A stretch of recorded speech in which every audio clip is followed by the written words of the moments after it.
It looks like it might be an HK Mark 23, but apparently it's an FN 57. Now explain to me, and this is a fun conversation, we can have it on air, what makes a 57 work? What makes it effective? Well, the speed of the bullet. So if you have a subsonic, you've turned it into a 22. Basically, yeah. And I think that's what much of the conversation is. I don't know. People are saying it is, in fact, a 5.7 with a can.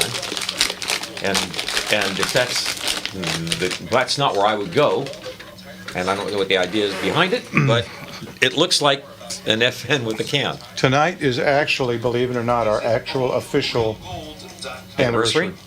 And I already announced, we do the cowboy thing, so we're going to kind of we'll talk about, shit that's happened over the last 7 years, and then hopefully. I think that's a fun conversation. And then we've got Rick back for the first time in 3 weeks. And I know he's got a ton of shit. He may end up having to go along. Well, when in doubt, Dinner of Champions, yeah.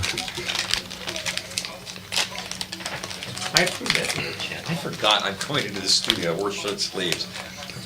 Dang it. Oh, I know. But I would feel so weird throwing a long sleeve into the backpack. How is it out in Norco? A little warm? Oh. We did 3 miles this morning. What was that? Oh, that's my Leatherman that I was looking for. Oh.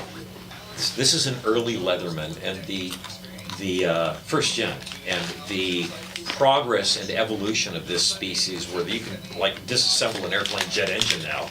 And this is the old one where they still hadn't figured out you've got the sharp edges here for the stuff. Now is really cool. I cling to it out of stubbornness. Anyway, 3 miles today. I hope you got up early. Yeah, we went at 8:30, I think, and ate breakfast and then did 3 miles, and I was feeling good. In spite of the foot, are you biking? No. I give up on the bike. It's just too damn dangerous in Norco. That is a shame. Yeah, I mean, we don't have sidewalks to ride on. Right. So you have to ride you're in the down the street, tucking your elbows in every time guys some go ass by at 50 miles an hour with a foot and a half from him to me.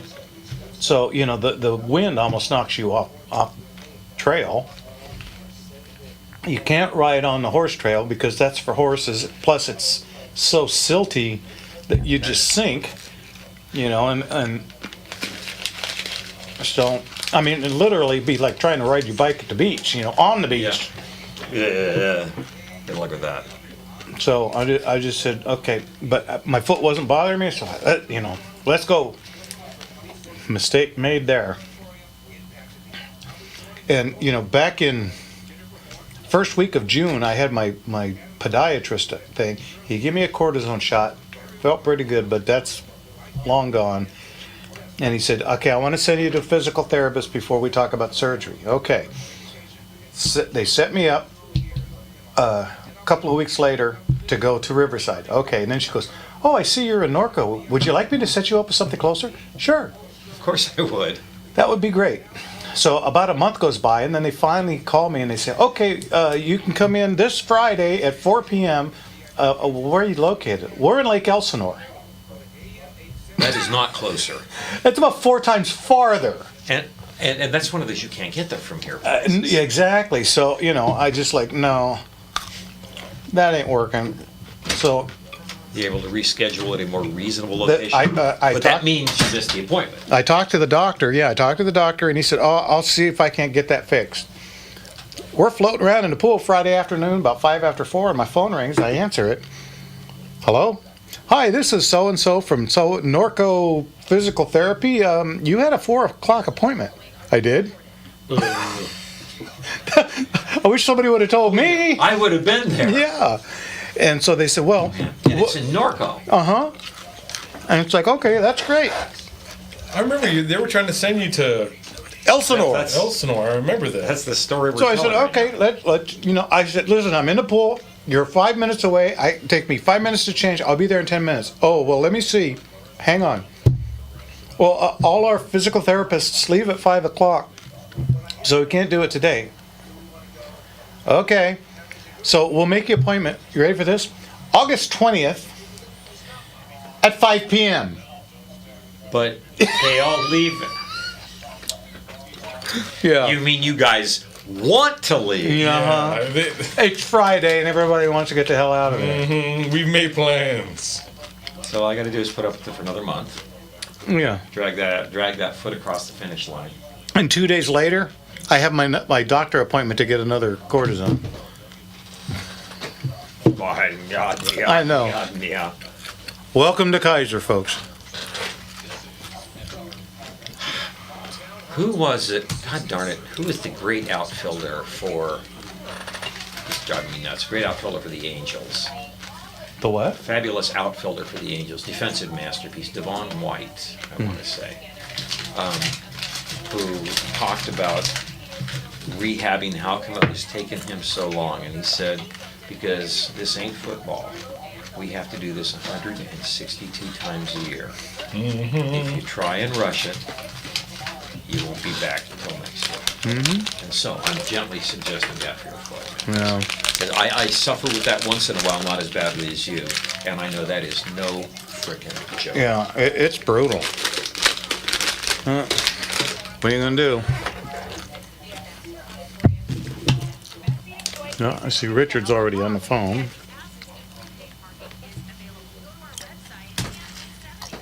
Why is not you turning on?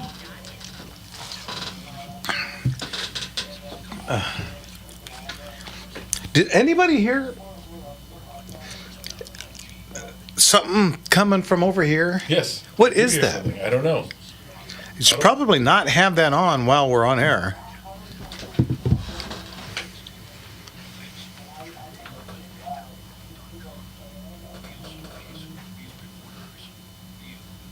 Braden Holcomb, White Sox draftee, in his first pro at bat, 461 feet, 106 miles an hour. We're hearing. There's something coming through the wall here. A buzz? Yes. No, speaking. Come over Yeah, here, there's- you can hear it. See.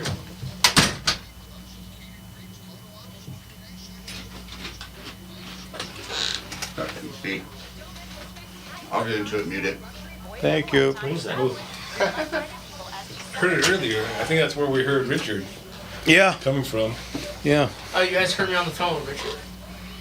If Oh, that no, was not you. Richard. Oh, I was Other gonna Ri- say. Richard. Working Richard. Oh. Yeah, and he was on the computer screen. Was where we were seeing him. I'll get in there and mute it. All right. Oh, you only got like 8 seconds. Take your time. More than enough. How about ladies doing fast draw? Cool. Stormy Schweitz. What's that girl, like 8? Right? How cute is that? That's Shooting a bear cat. A Ruger bear probably a cat. Ruger Bearcat. I gotta save that picture. I know the girl. This is somebody's daughter that we know. Oh, here we're about to kick off here.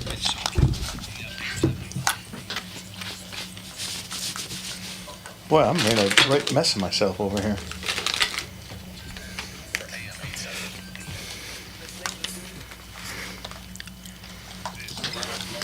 Here we go.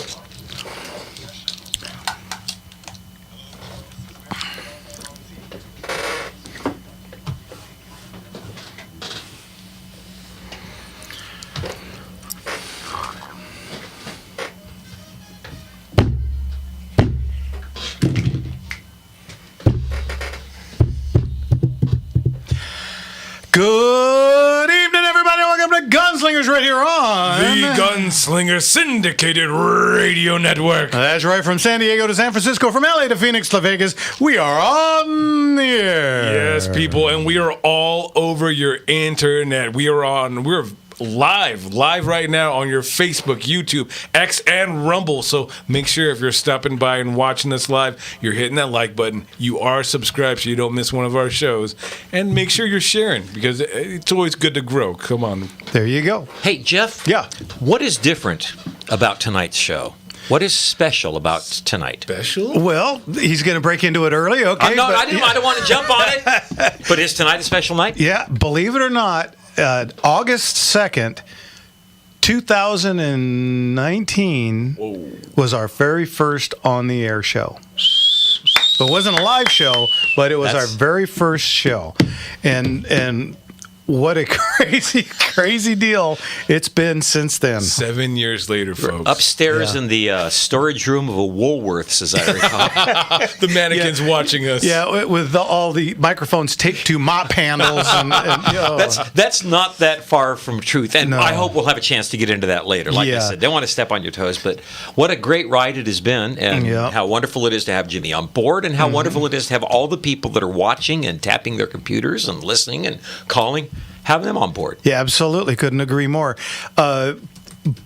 But I digress. We'll get into that because I got a ton of news. Let's do it. Okay, so first off, Kevin and the Motorman have been working together to put together a system so that Leon can not be here live in the studio, but will be on the computer with us. So we're working towards the end of the month. We're going to have another Motorslingers show. Motorslinger. Yeah, baby. Yeah, okay. Let's see. Second on the agenda, of course, September 19th is just a little over a month away already.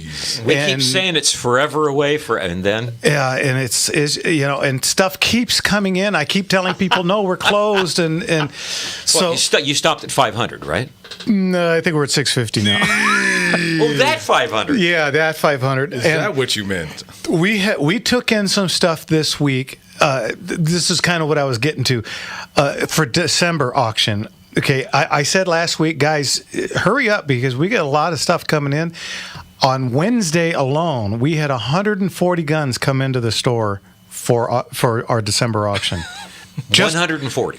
Three different people brought in that many firearms. And then yesterday, we got in a collection of stuff from, you ready for this? From the 1880s, from the the U.S. Bureau of Indian Services. Badges, holsters with original firearms, all beaded, unbelievable stuff. We got in a real, absolute, actual Texas Ranger badge. Now, you know what they made those out of? This is, out of An original peso. Yeah. We turned it around. There's all the writings on the back, the little digits all the way around on the outside of the coin. I mean, this is American history. Real American history. We got some, homemade Bowie knives with unbelievable beading on the leather. There's just it's almost.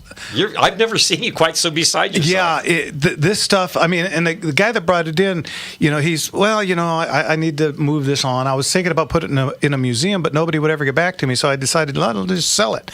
And that's how nice this stuff is. It's museum quality. You showed me those pictures, and that's the first thing I said. I was like, these pieces look like they need to be in a museum. Yeah, they're so gorgeous. It's just absolutely incredible. There's one of them. I mean, the beading on there, just the loom work on there. Some of the badges. This is. I'm going to send these to Kevin so he can put them on. This is Antiques Roadshow stuff. I mean, there's like 50 different pieces. It's just unbelievable. December. So December auction is looking crazy cool and already filling up. So we're well over halfway, and I'm waiting on a 400 gun collection that I thought we were going to get this past Wednesday, but it looks like it's going to be next week. So that is already just about, it's already in the chamber. We just haven't had a chance to pull the trigger yet. And right behind that, Friday afternoon, I got a call from a gentleman up in the Bay Area. 257 firearms. So December is gonna be a big one. Yeah, and it sounds like February is gonna be. Well, if the 400 gun thing comes through this week, the 257 are gonna have to start for February. So we're gonna be halfway done with February before we even get to September. I would More say than half a the year business away. model appears to be working. I would say you were right. So that's the big news that we've got. It's cranking, guys, and I couldn't be exciting. happier.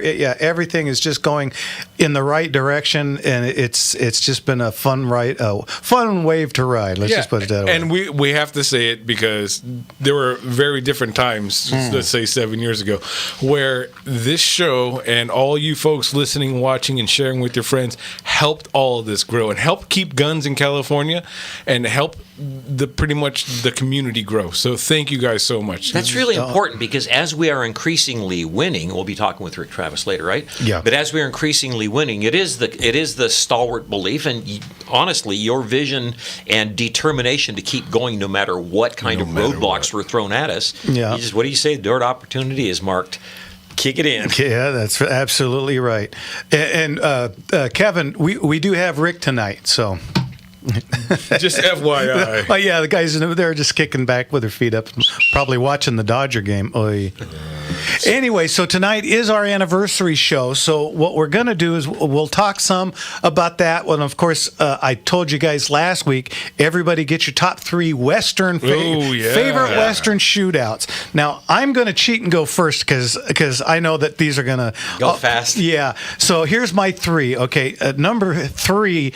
You have to go with the Wild Bunch because it's just the craziest shootout ever. That's the thing that kind of started crazy shootouts, isn't Yeah, it? my friend Coop, you remember Coop? Yes, I do. Coop said the first time he saw that movie, he had to go home and take a shower. Ooh, kind of gritty. Kind of Yeah, gritty. so that's my number 3. My number 2, and there's actually a couple of shootouts in it, but it's just it's the only movie where every gun goes. And it makes no sense why it does it, but and that's the Magnificent Seven, the original, not the woke version. Yeah. Okay. And then number 1 is a movie that a lot of people probably have never even heard of, but the shootout at the end is just epic, and that is a movie called The Culpeper Cattle Company. Ooh. And it's just such What a a bull. great shootout, and it's actually. The guys, it's 3 bad guys and a kid fighting other bad guys. And when they all get it, you feel bad for them, even though these They're guys all are bad guys. they're just terrible people. But it's like, oh no, so that is just a fantastic shootout. And those are my 3. So you guys don't forget, call in with yours. Jimmy, what's the number? You guys want to call in, bring us what you got. 866-870-5752. Once again, that's 866-870-5752. And real quick, did you have something else? And we love it when the ladies call. There you go. Okay. And before, of course, we got Rick back finally from the CRPA, so I know he's got a lot of stuff to talk about.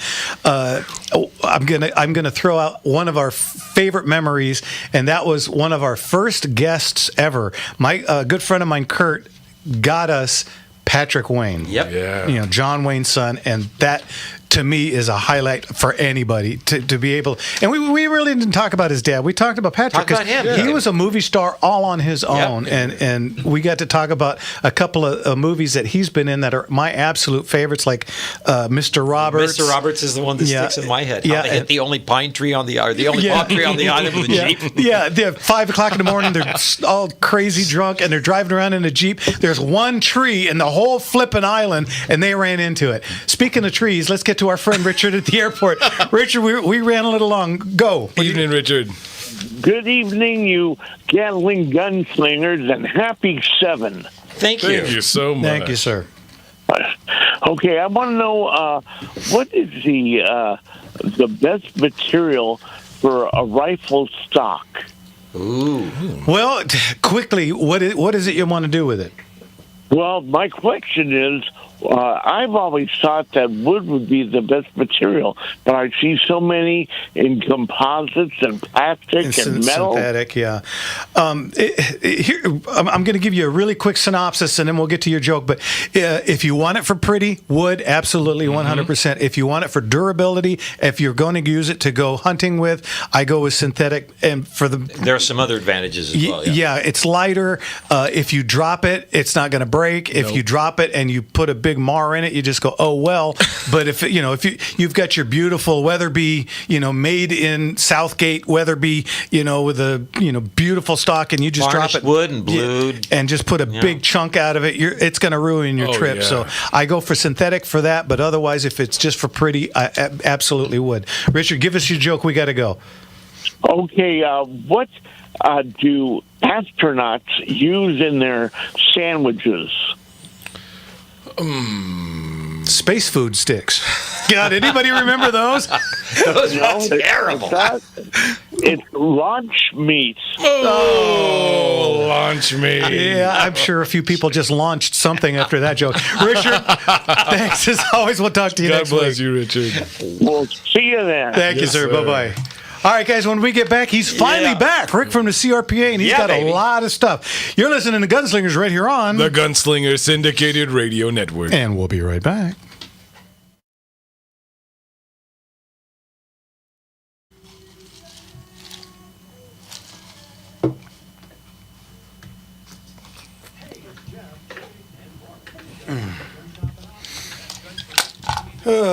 God, we'll be cutting those commercials again pretty soon already. Yeah, I was actually going to ask you when we first got in. I was like, when are we going to be doing those? Yeah, we usually do them a week before the next auction,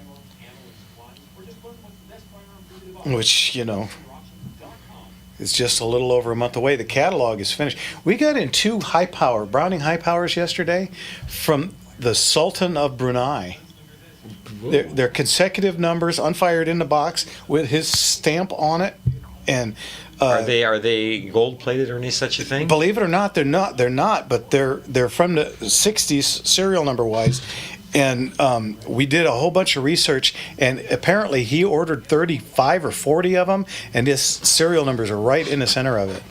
So He also likes Berettas. His military trainer is a friend of mine. oh, no kidding.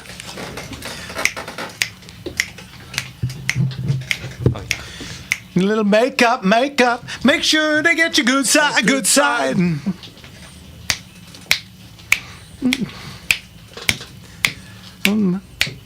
don't remember the damn words anymore.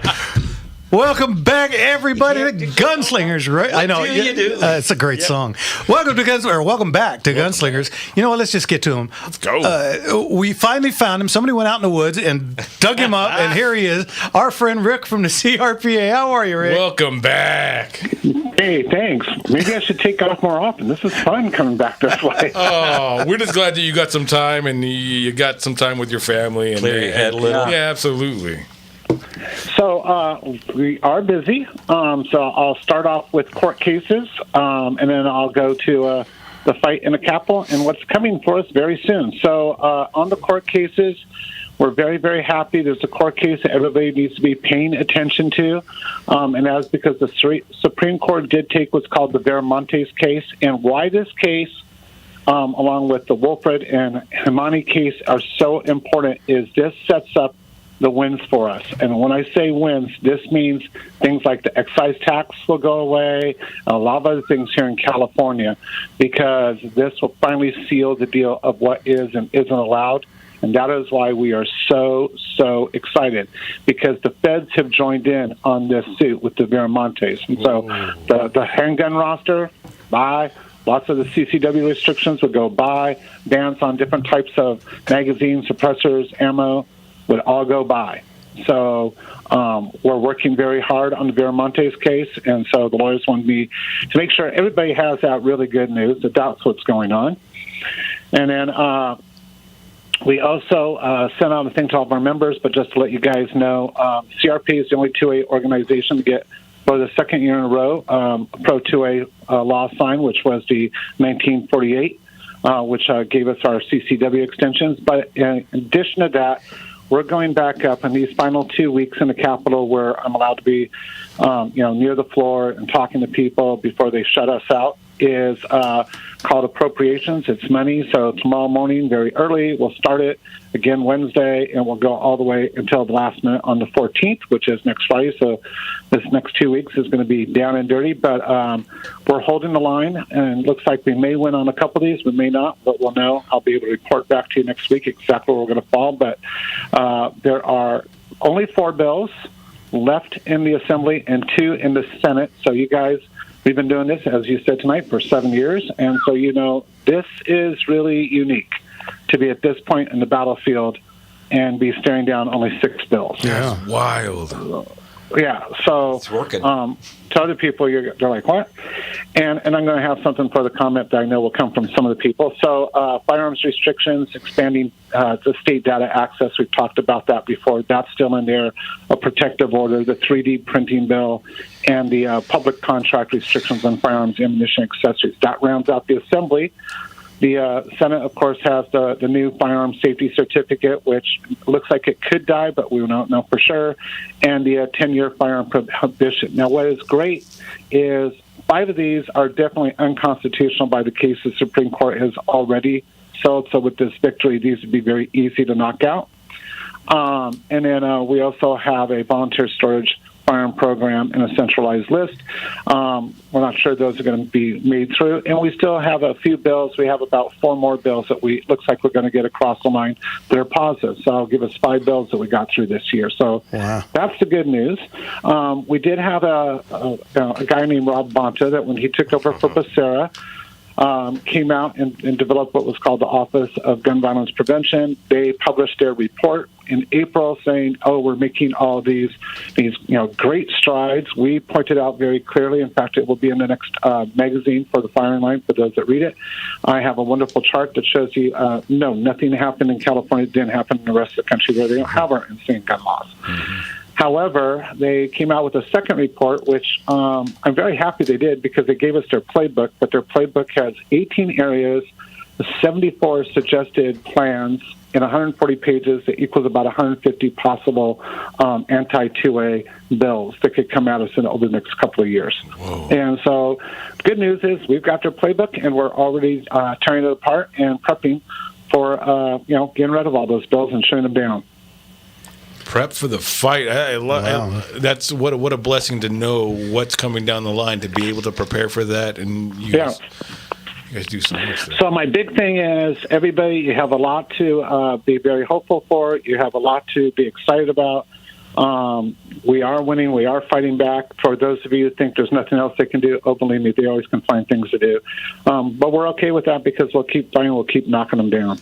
Yeah. Love it. Now, what's going on? I think I saw something from the CRPA today. It's 1293, I think, is the...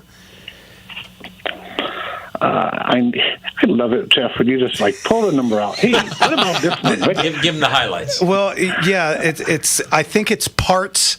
They're going to start trying to make us do all kinds of paperwork. Yeah, that's from about 4 years ago. DOJ is finally trying to get around to some stuff, and we already have our lawyers pushing back on that. I don't know what the outcome will be probably till Tuesday or Wednesday, but I will be able to report on that fully next week. Okay, cool deal. Hey, just to circle back on the Viramontes stuff, I've been trying to keep track of it and seeing a lot of what you guys have been putting out, and it just sounds like there's a lot of stacking on our side from decisions from other states like New York and other places. Sounds like we're building up a really positive case to really fight.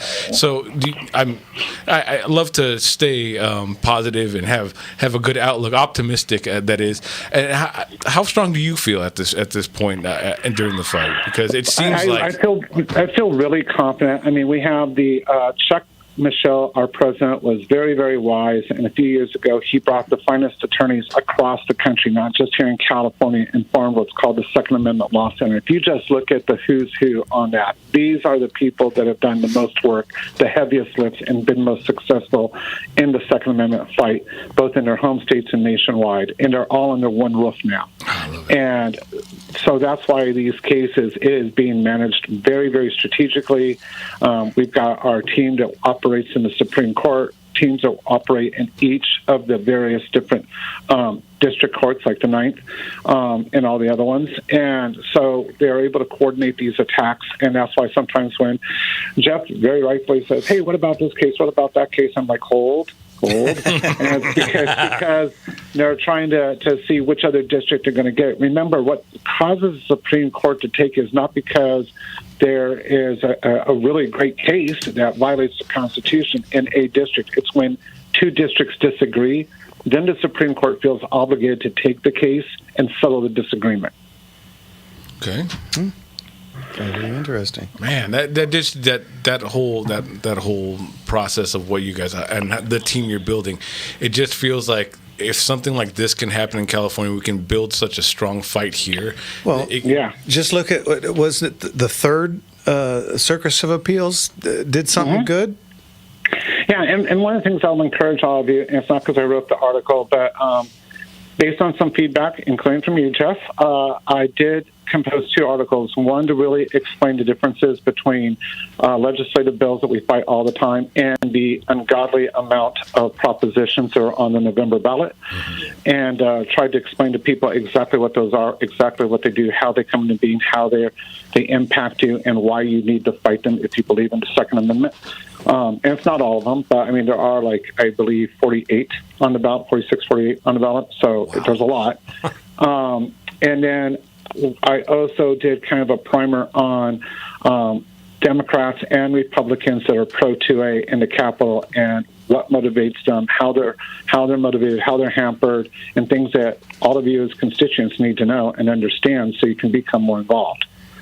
So we're doing our best to not just win, but also to train up a legion of fighters. Absolutely. Oh, very good. So use that resource, folks. If you have a heart for any of this, make sure that you're learning and you're absorbing all that's going on, because yes, the CRPA is doing all of the hard work where we need it, but you out there in the public can be pushing this and helping us out at every point. And I'm also proud to announce that I found out this week that we went from nobody doing a Capitol Day to doing one Capitol Day to last year we busted into our second Capitol Day, and now we just got confirmation we'll be doing 3 Capitol Days. We will not ever go for a fourth because that's way too many, but we will be doing 3 different Capitol Days, so we're applying the maximum amount of pressure. Awesome. Very cool. Heck yeah. I wanted to bring up another thing, but I know we're running out of time. Just on the Bonta thing, the Office of Gun Violence and all that, it's nothing to do with stopping criminals. It is more of to stop you citizens. So remember that misnomer that they put out there for the title isn't looking to help you. Yeah. Okay, Rick, if anybody wants to join, send in their money or donate their time, how do they get a hold of you? Go to crpa.org, and they can join. They can leave an email. And then, Jeff, I would like to get together with you after the 14th for lunch that week. So look at a day and let me know. Okay, whenever you're ready. And then, of course, if you guys want to hear Rick's show, how do they tune into that, Rick? That's on Saturdays at 1 o'clock on AM 590 KTIE. Very good. It matters, man. Good to have you back. And how cool it was. All good news. Oh, my goodness. God bless you. And thank you for celebrating with us and being with us for so long. As we talk about our 7-year anniversary, when we started doing this, and you've been with us the whole rocky road, right? When we started, we were starting with the Death Star music. Yeah. Because every time you just drag your tired tail on. Darth Vader coming in. God bless All right, you, Rick. Thanks. We'll talk to you soon. right. Take care. Take it easy. Bye-bye. Bye. All right, guys. I think I pulled an all 80s show Nice. for the music tonight. So, yeah. That's good. A little aha. I was there. Yeah, me too. All right, you know what? When we get back, it's phone calls time. You want to talk about something that you heard in the last 7 years? Or what's your favorite Western shootout? Come on. Give us a call. What's the number? 866-870-5752. One more time before we go. 866-870-5752. You're listening to Gunslingers right here on The Gunslinger Syndicated Radio Network. And we'll be right back.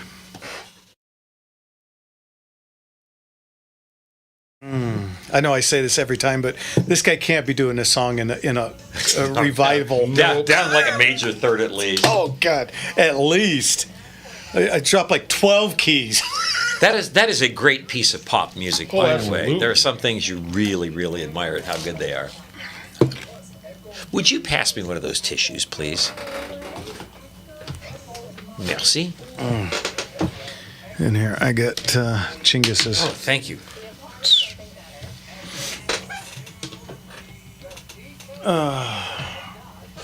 Open Range Outlaw Josie Wales and Joe Kidd. Joe Kidd was fun. Which one? Outlaw Josie Wales has like 10 different Right. shootouts. I guess the one at That's- the end. Yeah. You gonna whistle Dixie? Astronauts You drink gonna pull them Tang. pistols or whistle Dixie? What's that?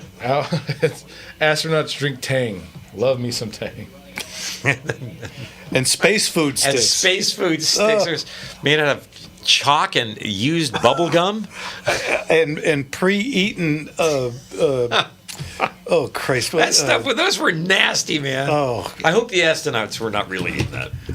Highly unlikely. Oh, look at that, Sadie! Happy anniversary from George. Appreciate the dickens out of that. Amen. Got Seattle on the line. Thanks, Jake.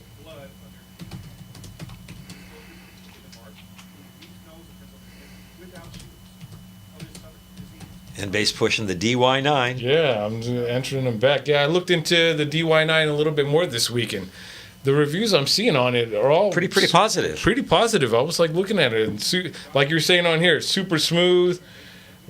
Really a nice all-around firearm, especially being a Glock clone in California, not being able to get so much, and decent cost, $500-600. Love to hear it. Heard of an AI-driven rifle on its bipod. Has the operator move the scope to the target through the glass, and it will take over aiming, including adjusting for wind and distance. Holy moly! That technology is amazing, but I don't want to do this to anybody, but a lot of sniper work is being replaced by drones. Oh yeah. Because you can. Somebody posted Gunslinger is doing the Stasi's work by As a taking secret police. by taking huge gun collections out of the hands of law-abiding citizens And putting them in and selling hands them to of other law-abiding law-abiding citizens. What's your citizens, problem, yeah. Chief? Where'd you see All that? rules on? are followed. I don't know. That's on one of our, I think it's Rumble. Could Oh, be. boy. I don't know. Let me see. Yeah, old bark. Ma'am, what is... Maybe we're not making. Maybe we're not making. Or he's not making himself clear. We're not understanding what we're going after. Old Bark is a madam. Huh? She is a lady. Just. Old Bark, what do you mean? Yeah. Explain yourself. Apparently Oh, thanks, X is Eddie. not working. Oh, John F. Kennedy's on the phone. Yeah, I know when to stay in. Get things done. I catch a paper boy, but things don't really change. I'm standing in the rain, but I never wave bye-bye. But I try. Welcome back, everybody, to Gunslingers right here on. The Gunslinger Syndicated Radio Network. Okay, so Mark, you got any over the last 7 years? Oh, favorite memories. I've always loved the guests that we have had on. Finding out stuff like Kim Rohde is a car geek. Yeah. that was kind of fun. In addition to her tireless fight against the ammo ban. And so was Les Bear. He's a huge car guy. Huge car guy. Yeah, and That was a great. I love was that fun. Les Bear show. That was yeah, a great one. We've had just about everybody on the Outdoor Channel on the show at least one time, once. probably, Yeah, yeah. at one time or another, from Ashley to Evil Roy to oh boy. Just about everybody. We had Joe Montana all lined up, but apparently he won't work on Sundays, and so we're still working on it. A shout out. We had Frank Stallone on. We didn't just have him on. We had him in. He came in and did the whole show with us. Yeah, and I mentioned Pat Wayne and boy, of course, the beard of knowledge himself, Mark Patton. We had him more than once too. Yeah, We've had him twice. right? I think so. Yeah, and I think our favorite of all time has got to be the unnamed guy from the Autry Museum. This poor guy. They had a this guy's like the director or something, He was curator. supposed to be a curator, and I think he might have been just a janitor. I don't think they understood. Who wants to make this call? Yeah, so what and this was back in the days when we were on at 7 a.m. on Yes. Sunday mornings. So you get who you get. Yeah, so I think the phone rang and somebody just answered it. Hello? He could have been a security guard for all we know, but he had no answer for any question. So how many guns do you have? I don't know. And please understand, this is like the friendliest interview the Autry is ever going to do. We're on your side, buddy. Yeah, and every question we asked, and we had like softball questions. So what time do you open? I don't know. I don't know. Okay, How well, much- it looks like you're going to open Literally, at 7. we asked about parking. I asked him how much does it cost to park. I don't know. I'm glad I was online because that helped feed him some info. Oh man, it was unbelievable. Everything that we asked the guy, he didn't know. He did not know. Oh, I was like, dude, are you just hitting a button? We were dying in this studio that night. It was brutal.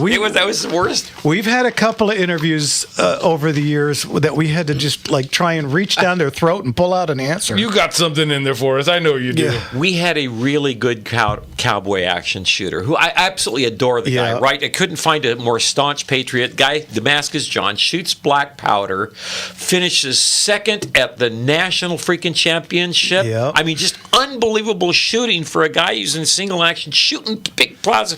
So, wow, man, you're just such a great shooter. What is your like training schedule? How do you train? Oh, I like strapping them on a couple of weeks before the match. Yeah, no, just do it. We work at this so hard. Oh yeah, just nothing. Absolutely. He just like I'm watching TV. Do you guys mind? Guys, can you keep it down over there? I'm coming to my favorite part. Yeah. Okay. Well, sorry to bother you, but we're just doing a live radio show. It's talk a to you live later, I radio guess. show, and you get what you get. man. Yep. All right. Let's get to our friend Mark out in Woodland Hills. Mark in Woodland Hills. What's going on? Hey, brother. Jeff, Jimmy, and Mark. Hey, Jeff, I'm sorry to hear about the bike. I know it's probably too far to go over to the Santa Ana River Trail for dirt biking, but Yeah. You'd have to brave those streets, and I do empathize with you because I used to live there myself. Mm-hmm. And I have some Chad news. I have some Chad news for you. Maybe you've heard about it, but first I must state that. On the advice of counsel, I respectfully decline to answer based on my rights under the Fifth Amendment to the Constitution. Can you do that 110 more times? Yeah. Hey, please slap the American people in the face one more time, Fauci, please. Hey, You know? right? Come on. Yeah. He Gotta actually go after did it him in more times than Mallorca. Sam Giancana. Well, just read his diary. Talk about an egomaniac. Oh, My yeah. God. What a psychopath. Okay, Anyway, well, How do you anyway, keep track of that? How do you keep track of your lives? Yeah. Huh? Every one of them is. That's easy. Chad Bianco, I guess, endorsed Michael Gates for California AG, Correct, Attorney yeah. General. Mm-hmm. And I sure hope that, I hope to God that Hilton becomes governor. I mean, he's the second best choice for us, right? Yeah. And that he finds a place she needs to find a place for Chad. He would be a perfect constitutional sheriff for the whole state if that were possible. Yeah. Anyway, I'm thinking, Chad has a nation named after him, right? I see what you did there. Chad. I obviously do not want the Becerra to win, but God. This is California. If Hilton isn't running a commercial on every channel every minute and a half, he's got zero chance here because. That's right. I mean, Becerra came out of nowhere. He was not even in the running. No. And then when the creep fell As out, soon as he went down. all of a sudden he went from 0 to 150. Becerra's wife is in the legislature. They play tag team with politics. Oh, yeah. No, there you It's a go. wonderful thing to. Yeah. And when I say country, I'm usually referring to infrastructure and the nation as its people, culture, history, that sort of thing. So people like us who are nationalist patriots, and we love our legacy citizens, but we also like people to come here, assimilate into their hearts the credos that we hold dear in this nation. Our tribe. If you want to be an American, be an American. Yeah.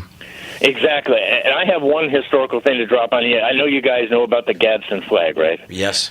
And it's been called racist, without facts, of course. They just throw out emotional stuff. The rattlesnake was used as a symbol because Benjamin Franklin said it was a uniquely American animal which was peaceful if left alone. Yep. but deadly, if deadly aroused, if threatened. yeah. And it was presented, believe it or not, to the Continental Marines as a warning to the British primarily to be flown high above in the rigging where the Marine snipers awaited. The message, "Don't tread on me," basically said it all, gentlemen. Yeah. Oh yeah. Yeah. Couldn't agree more. Well, we'll see. We'll see. I mean, like I said, I don't. Honest, we're going to have to hold our noses and vote again. That's I'm not a big supporter of the guy, but I vote. But look I'd at vote the for option. Francis the Talking Mule before I voted for Becerra. What's Mr. Ed doing these days? I mean, it's anything but, I don't but know, this Wilbur. guy. So of course, I will vote for the man, but I Wish think we he's had got a better choice. tinker's chance in hell of getting If in. you bet, maybe he can at least reverse the tide somewhat. We don't want to turn into what happened for the Spanish enclave in Morocco. Yes. Oh, my I'm gosh. sure you guys all saw Quite that. yeah. Of That is course. nothing. Of course. Thanks to Angela Merkel, whose family actually moved to East Berlin when it was divided. She's such a commie, you know. And she started the whole thing 10 years ago plus Yeah. in Europe. And folks, I hate to say it, but maybe Europe is lost. And Oh, we my don't want goodness. to suffer. We don't want to suffer their fate. Not Hungary, not Poland, not Ireland, and not Italy right now. Nope. They're Yeah. starting to kick back. Yeah. And They need a General Jackson, and Russia's really not there. And you know what's going to happen? threat. We're going to have to go over there and fix it. Clean up. Yep. We've done No it boots before, on the ground, a couple sorry. times. Yeah, Yeah, we'll they're see. just going to have to. They're going to have to cut back on their social welfare programs for everybody, Yep. and boot out all these non-assimilating people who publicly swear that with their birth rate they will outvote the Yep. Swedes in 10, 15 years. Yeah, it's crazy. That's cultural suicide, folks. Yep, it's empathetic suicide it's- on the first hand, and it's not cultural. coming here, guys. It's already here. We've already lost Yeah. a state and a half. Okay. Absolutely. All right. Well, Mark, right, as always, gentlemen. thanks for the call. God bless Call you, Mark. Mark. Great. God bless you all. Cheers. Talk to you soon. Bye-bye. All right. Let's see. Really quick, let's get to Roy out in Santa Monica. Roy, we only got about two and a half minutes. Go ahead. Evening, Roy. Good to talk to you guys. So I have to beg to differ with the pessimistic but beautifully orchestrated Wild Bunch, which was on the backs of the wonderfully optimistic, most fabulous professionals. I agree. I like the professionals. I like it Look at too. the professionals. It's the finest Hollywood movie ever made for all the reasons we just talked about, Mark just talked about. It shows you this whole thing about what it is about men of honor and what Americans are. Where the Wild Bunch was like, give me a break. We're siding with the biker gang. That was the It was Peckinpah's drunken nightmare. anti-hero era. Yeah. Yeah, of course, but it's like the John Wayne shootout with Clint Eastwood. That whole argument.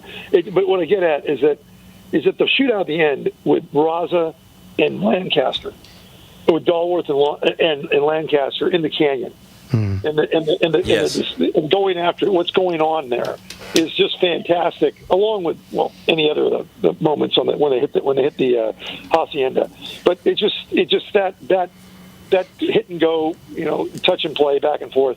It's fantastic. Before the pontificating goes on, it's fantastic. Yeah. That's a good shout out. Yeah. Absolutely. Anyway, so it's always going to be there. Whenever I hear the Wild Bunch get all touted because of you guys with your Wild Bunch shootout and all the stuff that goes with the SAS, I always have to throw the professionals out there. You got to do it. God help them if they ever try to remake that film. That's all I say. Yeah. Well. All right. Well, thank you guys. Okay. Thank you. Thanks, Roy. That's a good shout out, though. Take care. I like Absolutely. it. Well, and he mentioned a remake, and just don't mention the name because Hollywood. An original idea would die of loneliness in Hollywood. So all they can do. That's true. Is Yeah, so what they'll do is they'll remake the Hollywood starring Cedric the Entertainer and And Elliot Page.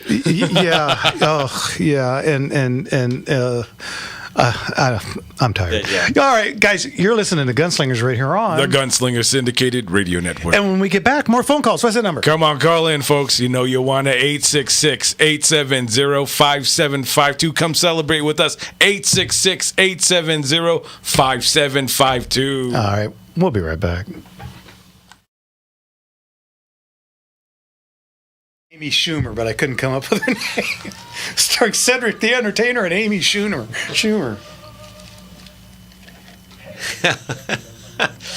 And what's the name of the girl who plays Helen of Troy in the new Odyssey, which I can't wait to not see? The one, the lady boy who played. Now the Elliot Q. Page is the is Sidon, Q. the unnamed soldier that doesn't exist in the original. No.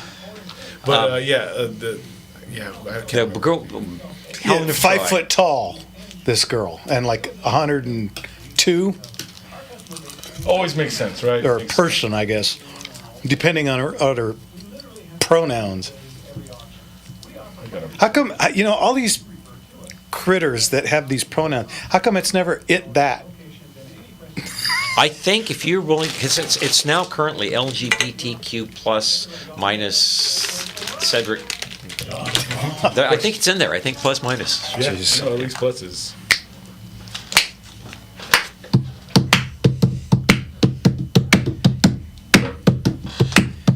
Come to your life. I can name that song in 2 notes. Turning back, even while we sleep, we will find you acting on your best behavior. Turn your back on Mother Nature. Everybody wants to rule the world. Welcome back, everybody, to Gunslingers right here on The Gunslinger Syndicated Radio Network. And of course, it is our anniversary show. So through the show, we'll be talking about things that happened in the past. And of course, we'll be taking phone calls because I mentioned last week, let's talk about our favorite Western shootout. So call in with that. But in the meantime, our longtime friend and caller, John from Maryland, is calling in. So let's say hey to John. How are you, John? Welcome back. Gentlemen, good evening and congratulations and thank you for year number 7. That's really good. It's appreciated. Well, you bet, John. and thank you for listening and calling. Yeah. You're welcome. And if I could, I want to add Poland's neighbor to the good list of Europe, the Baltic states, including Lithuania and Latvia. Yeah, absolutely. Latvia is a good friend of the USA. Mm-hmm. Yeah, and they're holding strong on their borders and their traditions. So good for them. I really do love it. All right. All right. I won't take any of your time tonight. Again, thank you, and thank you. We appreciate it. All right, John. Thanks for the call. We'll talk to you again. Thank you. Yeah, we have our memories. We have our memories. If you guys have any memories of the show, something we did so sterling well or epically, yeah. Well, feel free to call in. When we first started, back in '99. Our first couple of weeks we had to pre-record, right? And so they started us. They gave us Saturday night at 7 p.m. because that is just that's radio prime time. Everybody's getting ready to go and listen to the radio. It's just nothing like this isn't 1942. Everyone crowd around the furnace and we'll go ahead and listen to the radio. Yeah. So that was it for a little bit, and then out of the blue at the shop one day, I got a call from a gentleman that I had been listening to on the radio for decades. Of course, I'm talking about our good friend Leon the Motorman. And I talked to him for quite a while, and within a week, I got a call from the old station, and they said, "How would you like to open for Leon?" And she didn't even get it out of her mouth, and I said, "Yes." And sprained your tongue getting the yes out. Yeah, and so we started Sunday mornings at 7 a.m., which meant that for me that was an early get up for both of us. We were in like Santa Monica or Westwood, which is not an easy drive. Anyway, Culver City is where that was. We were driving in the dark. In the dark, for 90% of the year, and we started at 7 a.m. And the very first morning, I'll never forget, I got there, and they always had a security guard in the beginning. Yeah, I remember. They had a security guard out there, and he wasn't there. Wonderful. And of course, it's 5 o'clock. I got up, and it's my first time out there. I'm all like kind of freaking out. It's dark. I'm not even certain I'm at the right place. I'm pretty sure. And let's add to the fact that I had to pee so bad, and after the hour drive. Yeah, and so who pulls up in this beautiful Mercedes Benz? The one and only Leon the Motorman, who got there. An hour early because he's a pro. And he had all his materials with him to get him through his 2 hour show with him. It was great.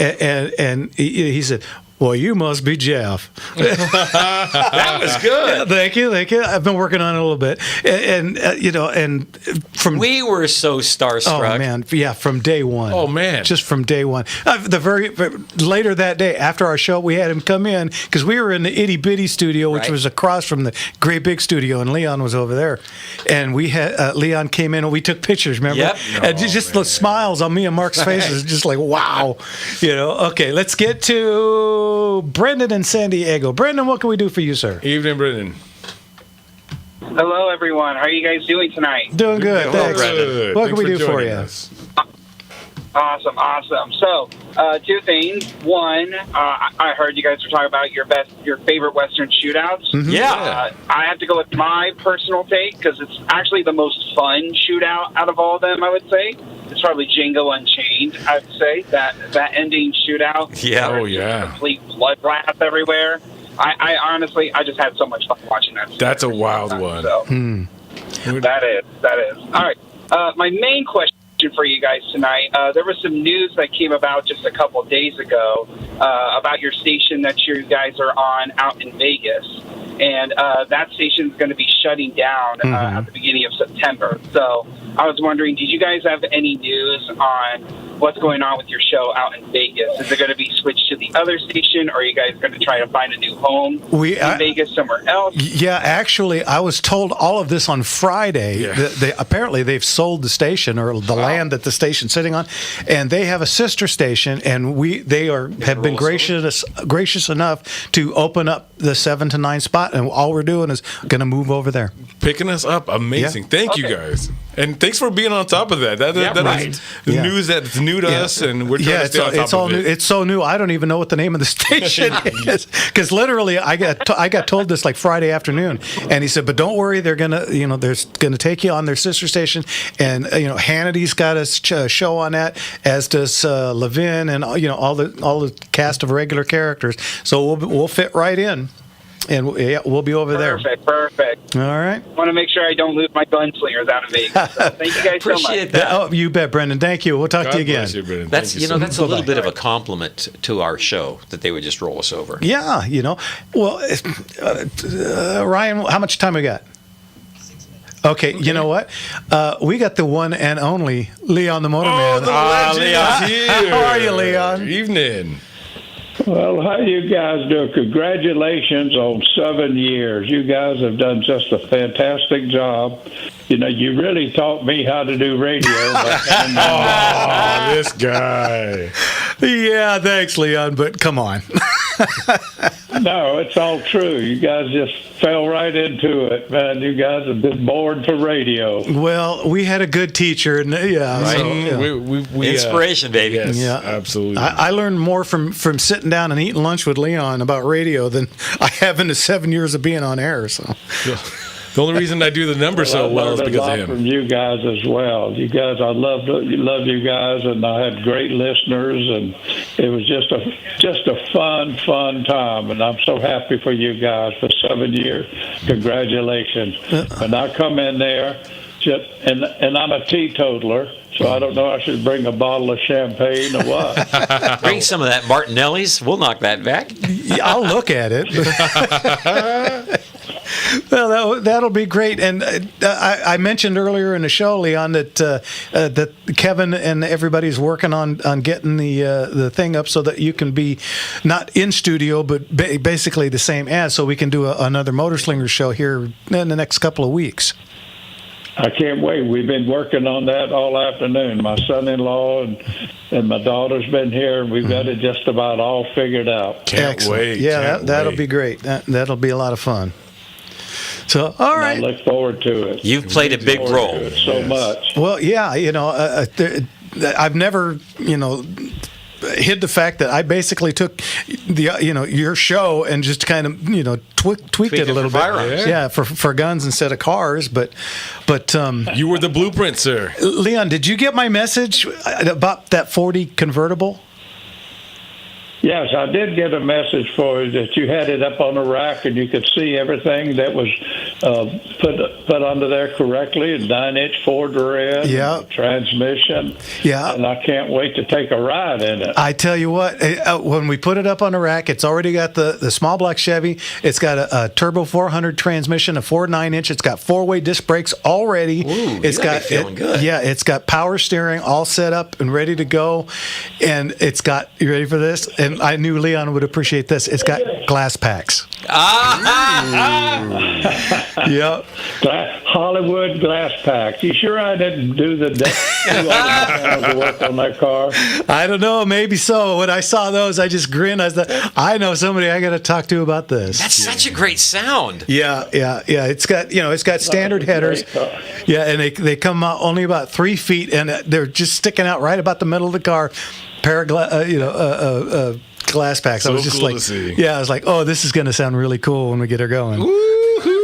Oh, they will. They're going to sound so good you won't believe it. People will start following you all around. Yeah, as long as they don't have lights on the top of the car. Yeah. Only for the good reasons. Really excited. I'm going to go by, my mechanic, Vinny Boom Boss, I'm going to go by and see it tomorrow and see if they've gotten anywhere on it yet, because he had a couple of cars he needed to get out soon, so hopefully he'll be ready to... Any questions, keep me informed about that car. That was my older brother. That was his first car, 40 convertible. No kidding. Wow. That is cool.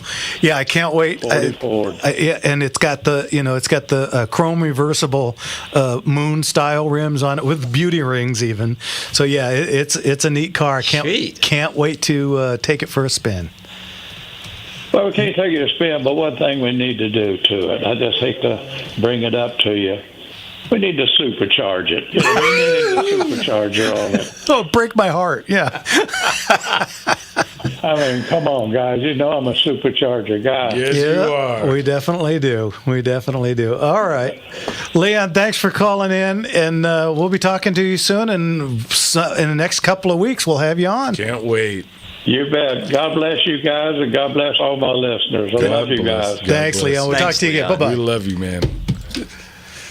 Well, there you go. Man. The internet always lights up when he calls. Oh, absolutely. Too. I'm all over the pages, and people are like, Leon. Yes, of course, the legend is on. You heard him. All right. Okay, man. We got about 2 minutes left. So Craig and Big Bear and Mike, our friend Mike out in Whittier. Oh, Craig's my friend too. We'll get to you when we get back, because in our second power packed hour, and yes, we stole that from Leon. Yes, we did.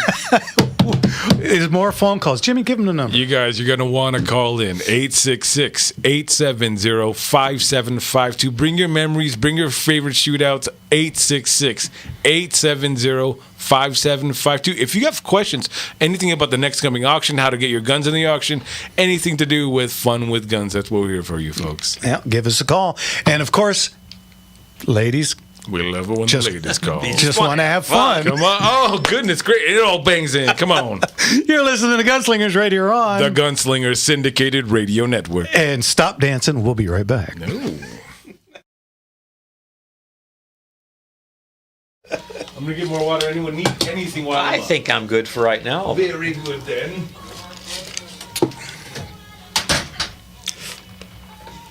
No glass packs. Had a guy put those on my 63 Galaxy, tried for a few blocks and went, I love the sound of them. I had them on my first car was a 51 GMC pickup truck with an Oldsmobile Offenhauser engine shoehorned into it. Why not just give the 15-year-old Scotch and razor blades? We had so much fun. All we ever did was work on that, because nothing on that vehicle was up to the horsepower. And I co-bought it with another high school buddy, and we spent all day, every day in auto shop. Too much horsepower. We're stripping through the axles, then we're stripping through the differential gears. We finally got that all squared away. The car would only make a right-hand turn. When you stepped on the gas, we're welding blocks, sections of steel onto the frame. Finally got this thing to where it would go straight. We go out there, get it up to about 75 or 80 miles an hour. The needle breaks off the speedometer. It only went up to 70. And then we go to try and stop it. And that's why you could smell those burned out brakes. We had a good time. Yeah. We had just chased electrical gremlins It was great. It certainly kept us out of more serious trouble. Yeah. Because, man, we spent a lot of hours. Anyway, it had glass packs on each side. We would sit in the cab of that. We ended up welding mufflers onto the end of it as well, because you'd sit in the cab of that car, and all you could hear was wah, wah, wah, wah, wah, wah, wah, wah, wah. You couldn't hear that little 4-watt ring. Yeah. Fun car. Yeah.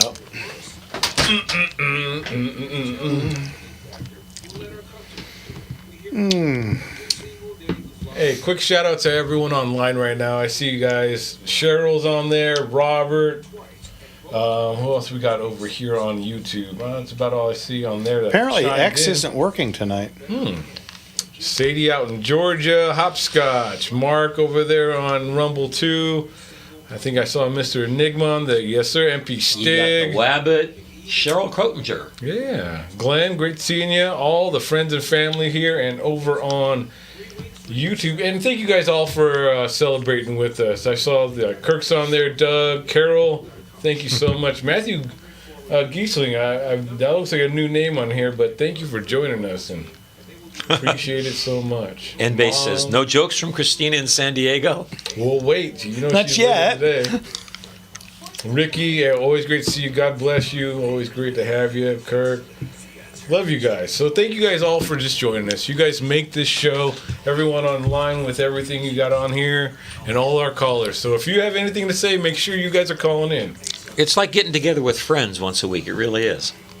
So thank you for that. Aww. Hopscotch put, guys, 4 years ago today, the voice of LA was Silence Fair. Thanks, Vinny, for the great memories. Wow. This is the anniversary. I saw that on Facebook earlier, yeah. Yep, Leon is tops. You know what, Old Bark, when we have Leon on, we'll catch up, see what he's been doing out there. See what he's been up to. Yeah, wasn't it? You living it up out in Not this week he isn't. I was going to go out and visit Boogie, and I looked at the temperature and said, God love you, buddy, I can't do it. 117 degrees. I stepped outside, it was 98, and I was in Ukaipa today. It was 98 degrees. And I stepped outside, and it was like stepping into the dryer. Right? I mean, it was just so bad. That was 98. 98. Yeah. And then I think you had, what, you're going to add 19 degrees? Oh, no. No. No thanks. No thanks. So, I'm coming to see you, buddy. Yeah. One of these days. Everybody was wondering where is summer, and boy, summer showed up with both feet. Yeah, right. May, June, July, pretty pleasant. Very, very pleasant. So August said, "Hey, you remember me?" But man, when it happened, let's hope it doesn't extend into November or something like that. Saving the American dream one show at a time. 818-632-8006. Jennifer here with Dr. Zade, the inventor of the Implanova dental implant system. Doctor, in these times of upheaval in the world, people might be unsure about moving forward with improving their dental Movie and health with implant dental bike implants. playlist. I think I need to look that No up. matter what is going on in Sacramento or Washington, you only have the one mouth that feeds you and keeps you healthy. The sooner you get your beautiful smile back, the longer you'll be able to enjoy your life. Folks, bad teeth are a risk to your health. So if you have missing or damaged teeth, don't let worries keep you from taking care of yourself. You still have the one mouth that feeds you. Did you guys pick a top Oh, three? heck yeah. I got you back. From on there. Yeah, well, I got some stuff about our anniversary and some of our guests and stuff. okay. I got a little bit of sprinkle in. Because this is usually the second hour is usually where all the phone calls come Yeah. in. So we'll just toss them in, sprinkle them in.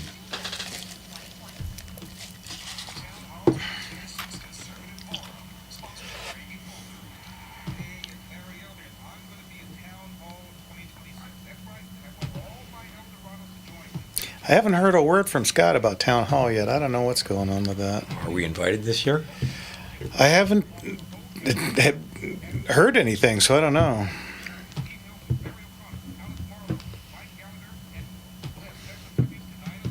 Oh boy, Steve Hilton will be there.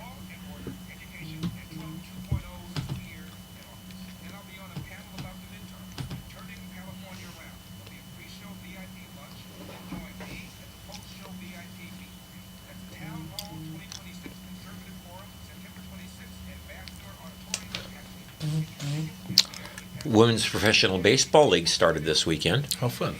I know that LA won the first game. Cute.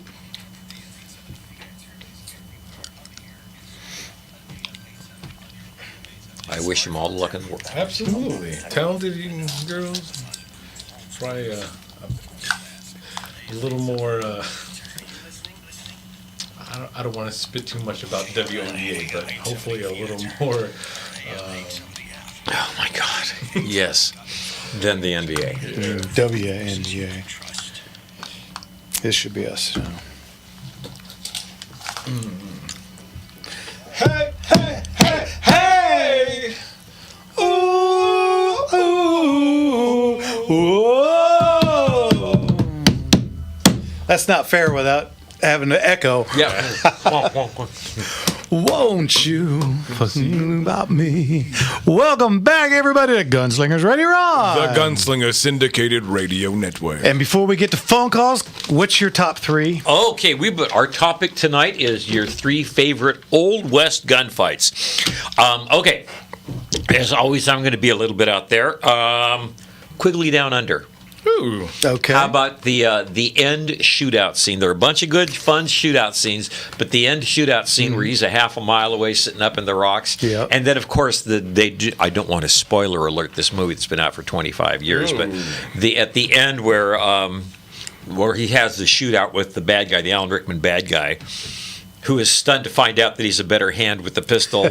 Yeah. And he says, I said I never had much use for one. I never said I didn't know how to use it. That's one of the great denouements of filmmaking. Okay, that's number one. Number two, if you followed the spaghetti westerns coming out of Italy, the really fun ones, the Trinity series, Call Me Trinity, My Name is Trinity. There is a scene in which he gets into a gunfight with a guy in a bar after they're shooting, they're drinking, shooting, and instead of getting into a gunfight, he gets into a slap fight with him. And I watched that probably 25 times trying to figure out how he did that because I just thought that was so darn funny. A new one for number 3. The Ballad of Buster Scruggs. You took one off. Did I take one? No, wondering if one of you guys that whole was gonna thing pick is that. so delightful. We'll see which one you do. Maybe I'll do Okay, something well, different. they're all pretty good, but the one where he walks into the bar. Yes. And the bartender, at the end of the shootout, the bartender's reaching for the shotgun, and you look, and he's got that gun behind his back with one shot left in it. That's pretty fun. And I'm going to add one more. It's not really it's a modern Western, if I can add one more. Yeah. And just a little tiny bit. Wind River. There is a shootout scene at the end where everybody's armed with AR-15s and Glocks, and our hero is sitting up in the hills about a quarter of a mile away with a Marlin Trapper in 45-70. Nice. And they don't have any defense against what a modern 45-70 can do to stuff like walls and body armor. Yeah. That's just a fun one. Throwing out there. Okay. Nice. And Jimmy? Oh, you know what? Okay, so I went through the old records of everything, and I was looking at the clip from High Noon, the pretty much end scene. That has so much going on. It's got fires, got horses, got hostages, and just the tension that was there just felt like palpable. So I was like, okay, that one's really classy, really cool. I was gonna do a Buster Scruggs one. You still can. I'm going to put it out there because the whole entire movie, he's just kind of rolling over everyone. And the final gunfight that he has, spoiler alert, just in case anyone wants to watch, and he's giving this monologue and he's just walking by and he's like, do you have to count this off? And he's like, no, just whenever. Bang. Yeah.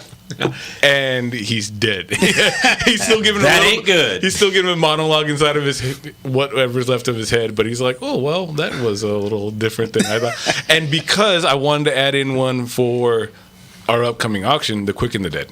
Oh, yeah. Okay, Yeah. so Russell Crowe versus the man who won't go down, the Indian chief. And he gets him once, he goes down, the coroner comes out, and he's like, gonna go up to him, and he starts raising back up, and he only had the one bullet. So he's waiting, the black kid throws him a bullet and all that, and he hits him again, and then the gun comes up again, and then falls. I was like, okay, that's kind of iconic. The man who won't go down. Come on. How about Ace handling the scourge of the sagebrush? There's so many good ones. That was one of them that just popped in my head. Yes. All right, now let's get to our friend Mike out in Whittier. What's going on, Mike? Hey, Mike. Hey, good. Happy anniversary, gentlemen. Thank you. Congratulations.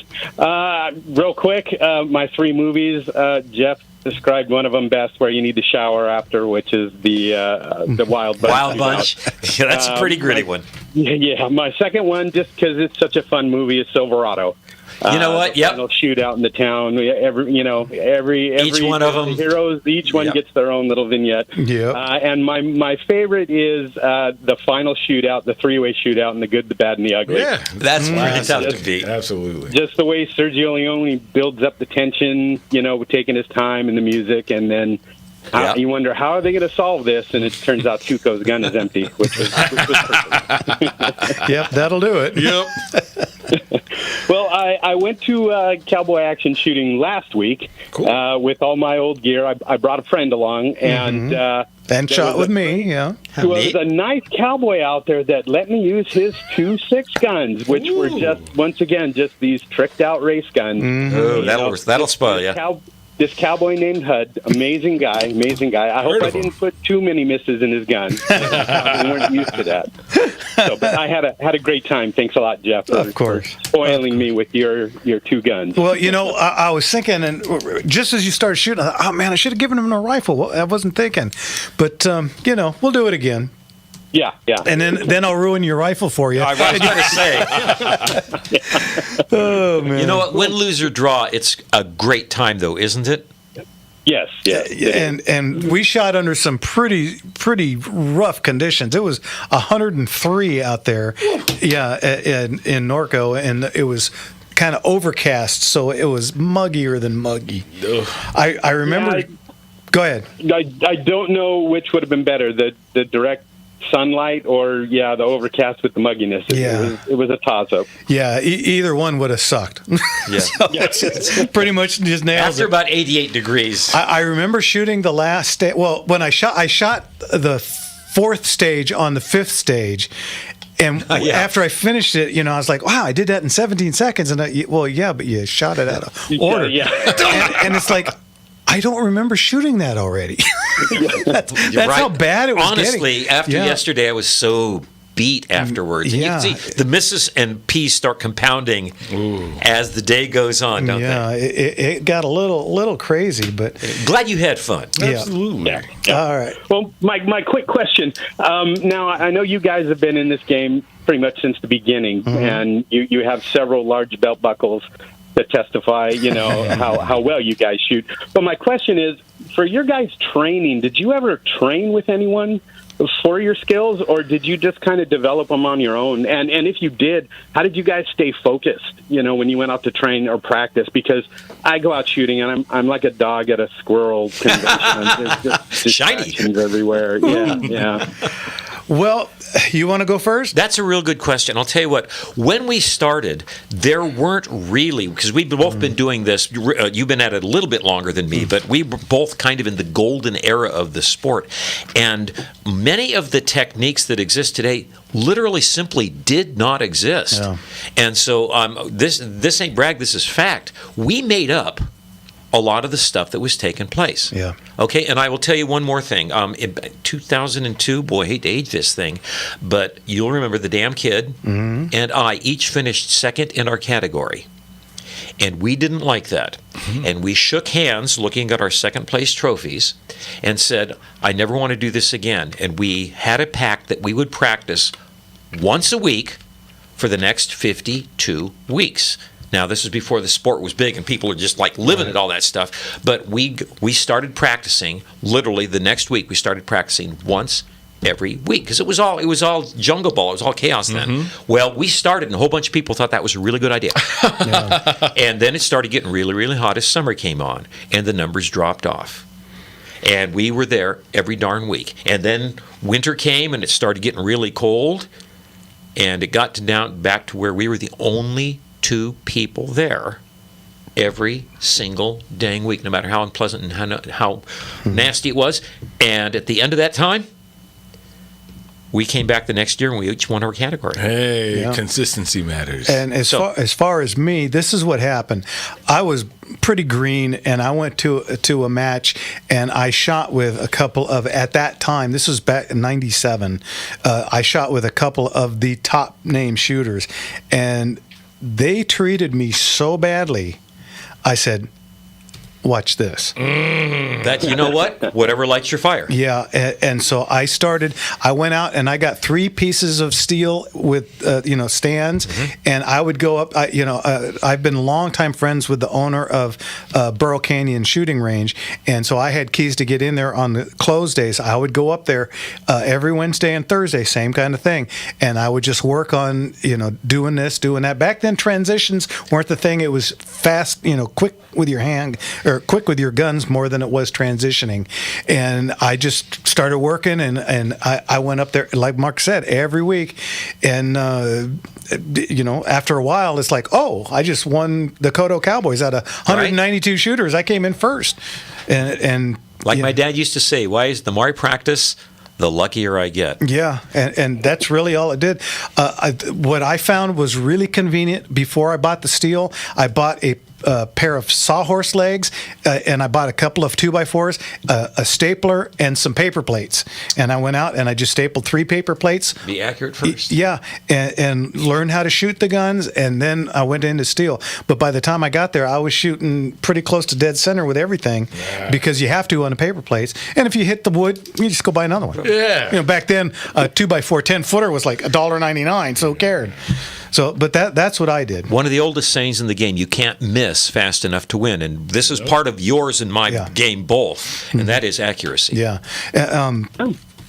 And then listen to people. I had the great pleasure of shooting many times with the legendary China Camp, and I would listen to what he was telling people, and I would watch what he was doing, and I just tried to make that work for you. Yeah, advance on it. And this kid that was following me around all the time did the same thing to me. He watched what I was doing. I gave him a couple of little pointers, and then he started practicing every week. Yeah, and the next thing you know, he's a world champion of everything, and he's in the SAS Hall of Fame. And I'm a who?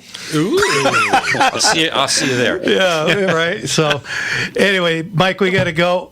Thanks for us. Thanks much, guys. Yeah, I got a lot of work to do then. Well, thank you. Just do it a little bit at a time. First you walk, then you run, then you fly. Yeah, come see me. We'll get you squared away. Talk to you soon. Got it. Have a good evening, guys. Bye. God bless you, Mike. That's another real good point, which is, man, the equipment was so much different then. Oh, yeah. Way different. So much more crude. All right, Craig, when we get back, you're the first person up. He's been waiting a long time. Then Sean and Kavina, Dave and Garden Grove, Tom and Brentwood. We'll get to all of you guys as soon as we get back. You're listening to Gunslingers right here on the Gunslinger Syndicated Radio Network. And like I said, we'll be right back. Yep.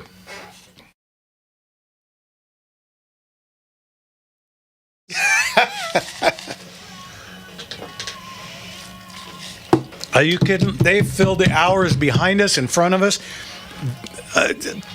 Sunday here at KRLA has become crazy busy. I wonder why. Well, before it was just us and the lady that we had. Yeah. Pretty much after she left, everyone filled in every spot around us. Yeah. We bring a lot of people to the station, and everybody wants to kind of be gathered around it.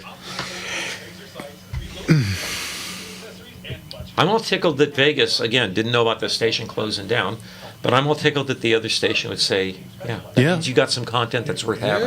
Yeah. We got a place for you, right? And Ian, you have always, and pardon the pun, but you've always stuck to your guns regarding this show. No. You started it, and you stuck to your guns. And well, look where it's going, man. Like I said, Leon did it for 40-some-odd years. I figured we could get it done for... I figured a year or two. I mean, how that goes for you. Yeah. End base. I want to hear Hilton confirm his 2A policy. Right. Boy, that's strong. Yep.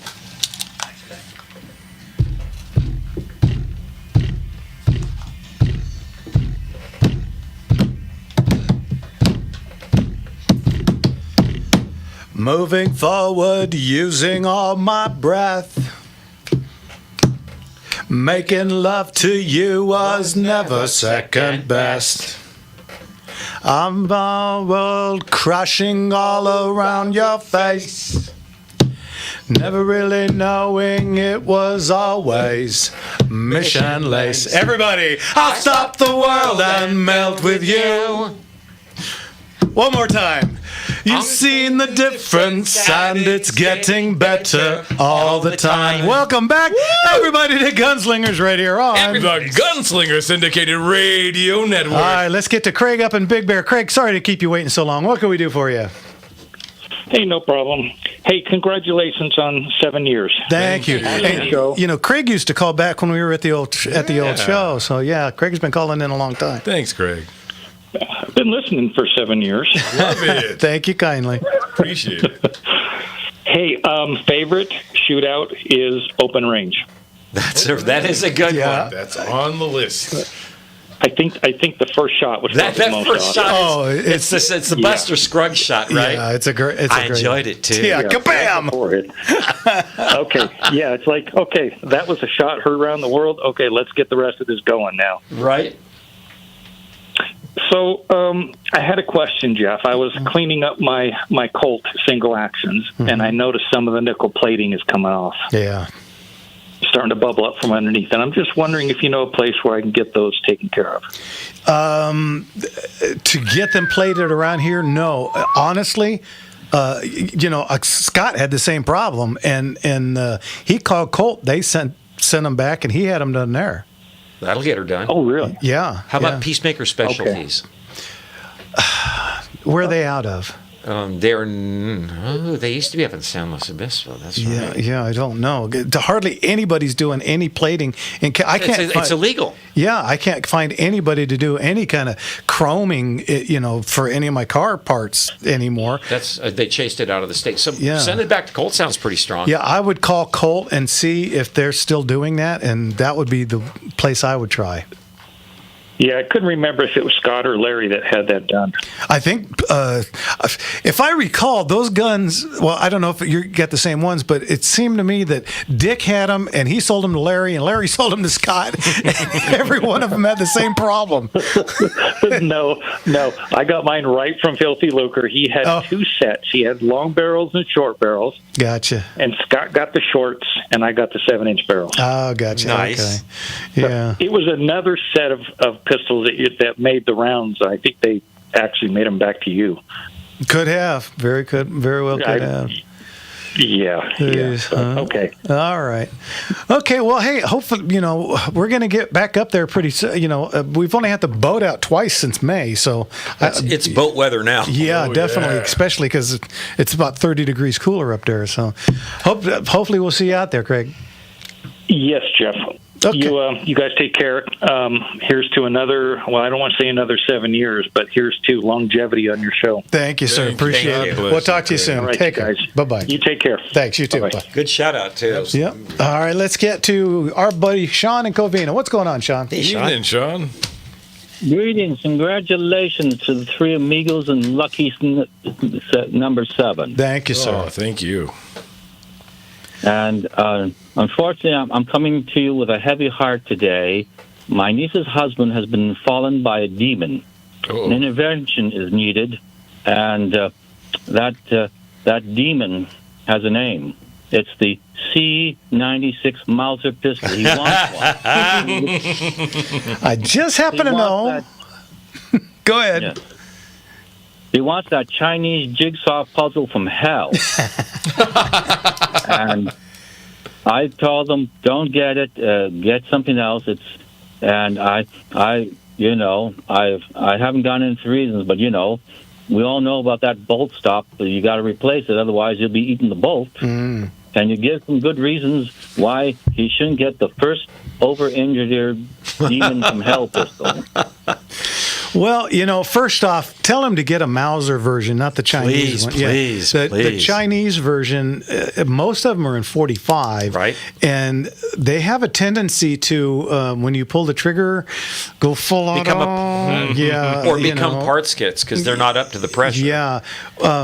My old, I'm going back 25 years now, gunsmith, before he moved back east, used to get them in, and the company that was importing them would take them to him and have him go through them before they put them out for sale. And I can't tell you how often I'd see, I'd hear fire in the hole, boom, boom, brrr.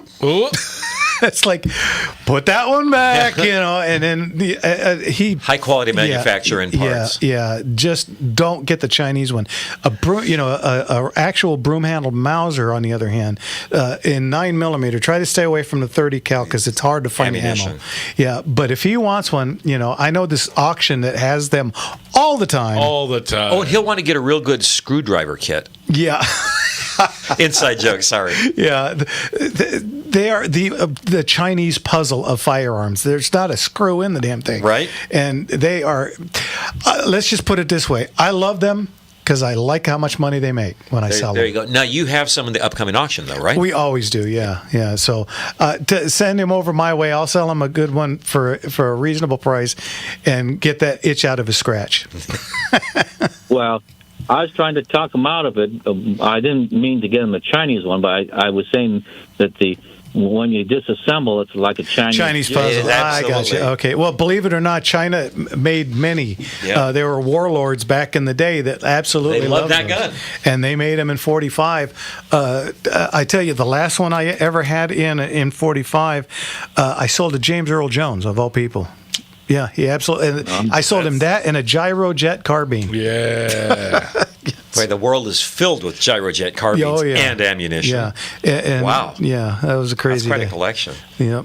Well, he can also, if you want to start him down the path to righteousness, he can get a Sultan of Brunei high power. That's true. That's true. I would like for him to do that, but I told him no. He said, but Han Solo has it. I was wondering if that was kind of the reason. Yeah. Problem is they welded or they soldered on a really cheap scope to that and kind of ruined the value if it wasn't a Luke Skywalker phaser or stun gun or whatever the hell they call it. I have a feeling if you have the original Star Wars blaster, it's worth as much as the best C96. Or more, yeah. The first time the first time Han Solo's gun was sold, it went for $250,000, and that was back in the 90s. So yeah, I can't imagine what it must be worth today. Anyway. Oh, I was looking. I noticed that if he was to get 9mm, I would tell him to get a Fed ordnance, because when they rebarrel it to 9mm, they would rebarrel it rather than whiten it out. Right. I don't think if he has a red 9, you want to shoot that. That's a collectible, wouldn't you say? Well, the Bolo 9 or the red 9, it's the red 9 in the handle, and I've seen as many of those that were not Bolos that somebody put the grips on it as I've seen the real gun. So yeah. So too easy to do. Yeah, a lot of counterfeit. Yeah. Oh, if there's money to be made, there's a guy out there counterfeiting. Right. Mm-hmm. Okay, and from what I understand, the gun isn't well balanced. It's really balanced to shoot with a stock. And from my understanding, you have to have an original stock. You can't put an aftermarket stock on it because it might be not kosher. Do you have any on that? Yeah, if it's a real Mauser and you have the matching number stock, it will probably work fine.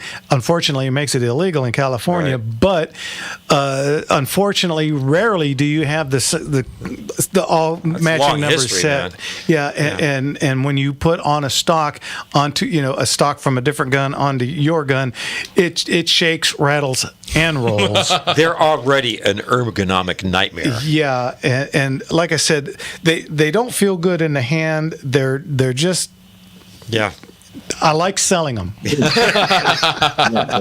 Yeah, not a gun. They look real good in a window box. Yeah. So yeah. Anyway, display. Well, thanks. And I hope this intervention helped my husband. Thanks, Sean. We'll talk to you again. God bless you, Sean. Good to hear from you. Take care. One of our favorite callers in the last 7 years. Always has something great to say. Thank you, Sean. Yeah, very knowledgeable. All right, let's see. We got Dave in Garden Grove, Tom in Brentwood, and our friend Jake up in Washington. We'll get to you as soon as we get back. You're listening to Gunslingers right here on the Gunslingers Syndicated Radio Network. And we'll be right back with the Plimsolls.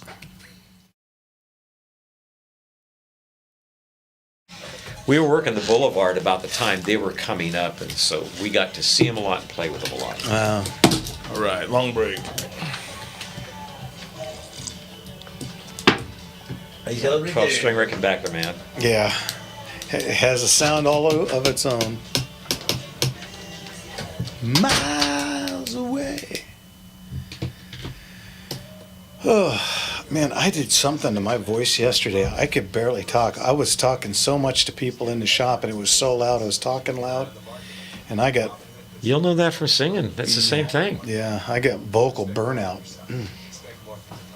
Get started today at robinhood.com/yourmoney. Again, that's robinhood.com/yourmoney. High Plains Drifter, the final shootout scene. Well, you know what? That's pretty cool too, where he changes the cylinders. That is a really good scene because he's walking towards him and he never looks down at the gun. Yeah, that is a good shout out. Pale Rider. That's Pale Rider. Thank you. That is right. Yeah, the Remington conversion. Yeah. Yep. Killer Diller. I just watched that like 2 days ago. First time I've seen it in quite a while. That's loosely based on Shane, of all things. That makes sense. Yeah, when you think about it, well, yeah, they tweaked it around some, but no, we got 4 people waiting for answers here. This is good. Yeah. What amp do you guys use? That's a fair question. Oh, amp? Yeah. I have used Music Man. When I was in the band, I used an RD-110 because I was a rhythm player, and my guitar player, Rich, the lead guitar player, used a Rickenbacker. I think it was a 360 with a Fender Twin. That 80 or a 90 watt amp, that's too loud for any stage, and the thing weighs a freaking ton. Yeah, and so bright with that Rickenbacker. So somebody had to bring it. So I played, and like I said a million times, I set it to 2. Never had to go up, never had to go down. And the RD-110 is such a fantastic amplifier. Now, I that used was forever. solid state amp tube front end, right? Yep. Yeah, it's a little this, little that. Yeah. I use I have 3 amps that I use regularly, and I just got a Fender Deluxe Reverb, the 68 reissue, because it's a little bit grittier, but I was using a Twister F4, which is made by a boutique maker out in Galena, Ohio, who is an absolutely great guy, great car guy too, by the way. I like his stuff. And then I had my own little amplifier company for a while called Flying Fortress Amps, and I kept the prototype demo. It's an 18-watt Class A with 2 10-inch speakers because I always did like the brightness of that. So I hope that answers your question. But right now I'm using the Deluxe Reverb just because if something goes south and you're in San Francisco, you're not trying to, how do I get my tone out of this? Yeah. Dude. Yeah, and I haven't played guitar, and I couldn't even tell you how long. So I don't know. Another amp that I also would use if something, if my 110 went down was an RD-112. I used an RD-112 for a while when I was playing with room service. Yeah. It was, you know what? It was as dependable as all get out. Yeah. Was it black or blonde? Mine was the black one. Okay, I have both. Yeah. I have a black and a blonde one. I've got 3 pre-64 you got Fender, the Bassman, right? I got 3 of them. And blonde ones too. Yeah. Those are some nice amps. I got them back before they got stupid. Because they're pretty stupid now. Yeah, they're crazy expensive now. I think I paid less than $1,000 for each one of them. Can't touch it now. No. I saw one the other day. You can't get the speaker box. Yeah. Oh, here we go. Yeah. Dixie!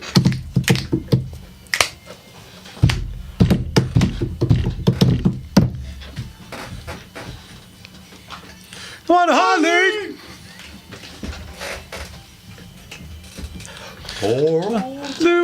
Oh man, that's so high. What key is that in? Poor old Johnny Ray. That's in the key of Z, I think, right there. Welcome back, everybody, to Gunslingers right here on the Gunslinger Syndicated Radio Network. Let's get to the phones. All right, let's get to Dave in Garden Grove. What can we do for you, sir? Evening, Dave. I'm just commenting on the favorite gun shootouts that the kind of the monumental was the Magnificent Seven, but more importantly, the Harder They Fall. If anybody's seen that movie, The Harder They Fall, they got one heck of a kick butt climax to the movie. I mean, they shoot the hell out of everything. I don't think I've seen it. Who's in it? That's a new one. Well, I don't. It's a bunch of black stars, and I love the movie. It's a black cowboy movie, and they have all the recognizable black stars in it. But man, they shoot the hell out of everybody. Okay. I mean, it's great. They got people shooting from buildings with Gatling guns and the whole shit, man. There, you got no S-bombs. Okay, no F-bombs. Okay, but I do have one joke for you guys. As long as it's clean. Quick. Okay, there's no F-bombs. Yeah, this traveling salesman, he walks up, knocks on a door on a wooden house out in the boonies, and the guy opens the door and a pig runs out, and the pig's got a wooden stump leg in the back, and the traveling salesman says, "What's up with the pig?" And the owner of the house says, "Well, that's a famous pig. Our house caught on fire, and he saved us all from burning alive." And he says, "Oh, well, did his leg get caught up in the fire?" And the owner said, "Well, you didn't think we could eat them all at once, did you?" Ow! Special pig like that. You didn't think we were going to eat them all at once. Yeah. All right. Yeah. Okay. Okay. Well, just remember Dave from Garden Grove, because I got a bunch of jokes and shit. I mean stuff. Sorry. Well, Dave, we'll definitely remember you. Come on. You'll be remembered. Yeah. Oh boy. And there goes our. Anyway. Yeah. Let's get to Tom. Tom, please don't do that to us. What can we do for you? Evening, Tom. I'll try not to. Thank you kindly. First, the two movies in ascending order. The shootout at the end of Butch Cassidy and the Sundance Kid. Oh, you know what? I almost pulled that one. That's a good. That's a good one. Two guys against the whole Bolivian army. Right. And then, I'll try to spare you guys. Who's the fella owns this S-hole? Unforgiven. Yeah. Hey, listen, I was wondering, have you seen the 80th anniversary commemorative Weatherby? No. Mm-mm. Yeah, it's in 300 mag, and it's got some engraving. It's got a carbon fiber barrel mated to a walnut stock, and it's going for about 15,000 list. Wow. I was wondering if you've seen it and what you thought of it. No, I haven't. That sounds nice. But I tell you what, if you want one, I'll be happy to order it for you. Yeah. Help you out. I'd imagine the markup on that's probably pretty good. Pretty good. Yeah, you think those things ever hold their value, or? You know what? On newer guns, it's a toughie. We're going through a thing right now with firearms, and I tell you, the older stuff. And I mentioned this before, and I got attacked by everybody saying, "Well, it's because all the boomers are dying and their stuff isn't worth it," and blah blah blah. And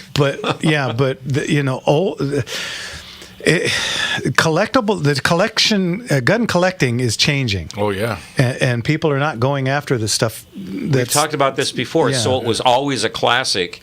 It tastes change. Yeah. So I had a lady call me this week, said she had a client that had a whole bunch of flintlocks that were worth $20,000 to $25,000 a piece, and they go, "I'm happy to take them, but before I talk to them, explain to them that they're not that price anymore." Unless it's signed by George Washington, it's just not. Yeah, it has one of his teeth in it. Yeah. Anyway. Yeah, listen, one last thing. That song, "Come On, Eileen." Mm-hmm. Yes. There's a really weird TV series called Preacher. I've heard of it. And the opening episode of the second season, they're driving down the road in a Chevy Super Sport, and they're playing that song, and the shootout. One of the guys is a vampire. Not normally my kind of movie or TV show, but it's fantastic. You got to watch it. We'll check it out. Thanks, Tom. We'll talk to you again. God bless you, Tom. Thanks, Tom. Take care. Bye bye. All right, let's jump over to our buddy Jake up in Washington. What's going on, Jake? Hey, Jake. Hey, how you guys doing? Happy anniversary. Good. Thanks, sir. Thank you. Okay, I liked a couple shootouts in Crossfire Creek. That's Crossfire Trail. Yes, that one. Okay, that's a good one. Hey, I had our annual match at our club this weekend Mm-hmm. up at Ruckus, and I won the duelist, Congratulations.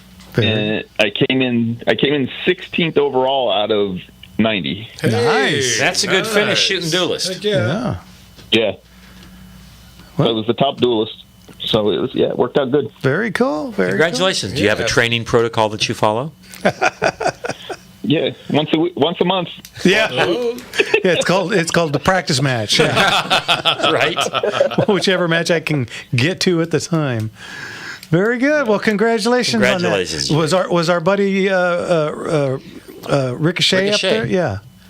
Yep, he was there. Oh, very cool. He always does well. He was clean. Yeah, he's a good shooter. Rick does well and everything. Is his wife still shooting? No, he doesn't shoot very often. Okay. Like once or twice a year, and that's it. Yeah, But I'm glad because she was whooping my butt in modern. I was gonna say, yeah, they were always came as a pair for forever and a day. Both good. So, well, when you see them, tell them we all said hey. Please. All righty. All right. Thanks, Jake. We'll talk to you again. And congrats. God bless you, Jake. Bye-bye. Yeah, absolutely. Congratulations. Okay, let's get to Jason in Santa Clarita. Jason, what can we do for you, sir? Evening, Jason. Yeah, hi. How you doing? Good, Jason. I got a question. Mm-hmm. So, I was cleaning out my, my gun safe and stuff, and I came across this box of ammunition, 223, like a nozzle with a nozzler tip. Mm-hmm. And apparently, I bought this thing as a novelty, and it's supposed to be, they claim, and of course, like, it's a novelty that it's designed to shoot zombies. And the back of the box has instructions on the proper way to shoot zombies with this stuff. And I just want to know, is it worth anything, or is it just, or do I have a box? It's not old enough yet. Flash in the pan about 10 years ago. Yeah, I'm pretty sure that's Hornaday made that, the zombie killer stuff or something. And go shoot it and have fun, because I don't know that it's ever going to really have any kind of a... I can only think of two, if it's not antique, one or two ammos that are really collectible and worth saving. The early '80s John Wayne commemorative 32 special. No, it's 3240. And that's our caliber in the first place. Yeah, and that goes, if you got the complete box with the box, it goes for about $100, and I don't think you're ever going to get there. So go shoot it. Go shoot it and have a good time with it.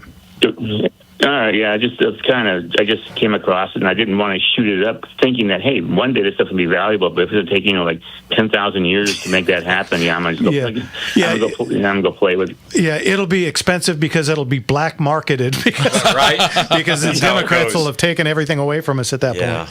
Well, that's what happened. Yeah, this is back in the day when you could order ammo online through ammunition to go and stuff, and of course in California, you can't do that anymore and stuff. So, But you know what? If you listen to the show earlier and listen to Rick from the CRPA, we've got some stuff coming out of the Supremes, and if it goes our way, a lot of stuff's going to change in a big ass hurry. Reason for optimism. Yeah. Oh, cool. Yeah. So, alrighty. Oh, that sounds great. Okay, alrighty. Jason, thanks for calling. Yeah. Yes. Go shoot your zombies, and we'll have a good time. Yeah. Okay. Take care. Bye-bye. Okay. I remember that ammo when it was coming out. Seeing the boxes. Yeah, green and black, if I recall. All right, let's get to our buddy Ed over in Riverside. What's going on, Ed? Evening, Ed. Well, thank you, and congratulations on 7 years. Thank you, sir. Thank you. I hope you keep on going, and more than another 7. Just keep on going. We'll do it till people say they want to hear it no more. Yep. Oh, I don't think that's ever going to happen. Never. Thank you. I hope not. Yeah. Yeah. Well, last week I asked a question about revolvers for concealed carry, and you recommended the K6S Kimber, and you said you have that yourself on. And what barrel length do you use? For concealed, I use the short. I think it's a 2-inch. Yeah, I think a 3-inch too, right? I think a 3 or a 4. I've got each, the 3 and the 4, and the 4 is a great shooter, but it's not very concealable. Yeah, the one that I have, it fits great in one of those ankle holsters, and I can wear regular Levi's, and nobody even knows it's there. And a question that sort of goes with that. this has been a long time ago that I was skimming through a gun magazine, and came across an article that some mention of a special load in 38 Special that the FBI used. It wasn't a plus B load. Are you familiar with what I'm? It was a lead 158 grain bullet with a built-in hollow point cavity. I want to say it was a good stiff load, and if all you had was a 38 and you had a 4 to 6 inch barrel, it was nobody's volunteering to stand in front of it. Bullet technology's come a long way Yeah, since. because one of the new plus P's, you can even get a plus P plus, and they will knock the snot out of that round. But shoot that out of a short barreled. Out of one of the light, one of the light ones, I wouldn't want to do it. Get some of the Hornady critical defense. Yeah, and that Kimber is a little bit heavier, and it will handle it quite well. All right, Ed. All right. Thank you sir. very much. Yeah, God bless. Thank you, sir. Same to you. Ed. We'll talk to you again. Take care now. Whew. Woo, that was a lot of phone calls, I tell you what. But you know what? We got our last segment coming up, guys. Time for 20 people to call. Yeah, if you want to call in now. What's the number, Jim? Come on, 866-870-5752. Once again, before we're out of here, 866-870-5752. You're listening to Gunslingers right here on the Gunslinger Syndicated Radio Network. And we'll be right back. Yeah.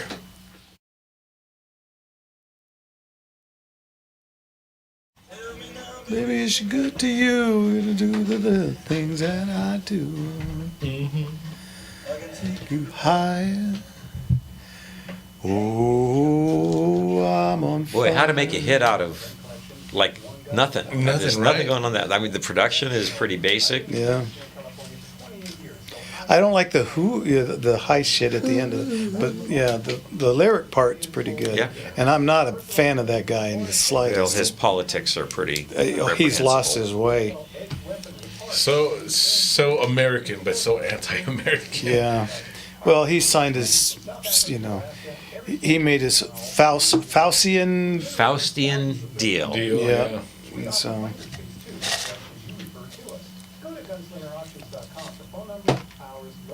World War II had 38 special tracers. That's what I've told listeners about learning how to build bullet ricochets. They also had 30 carbine tracers. They had 38s. I had some. Oh, yeah. She's real fine, my 409. She's real fine, my 409, my 409. Well, I saved my pennies and I saved my dimes. Giddy up, 409.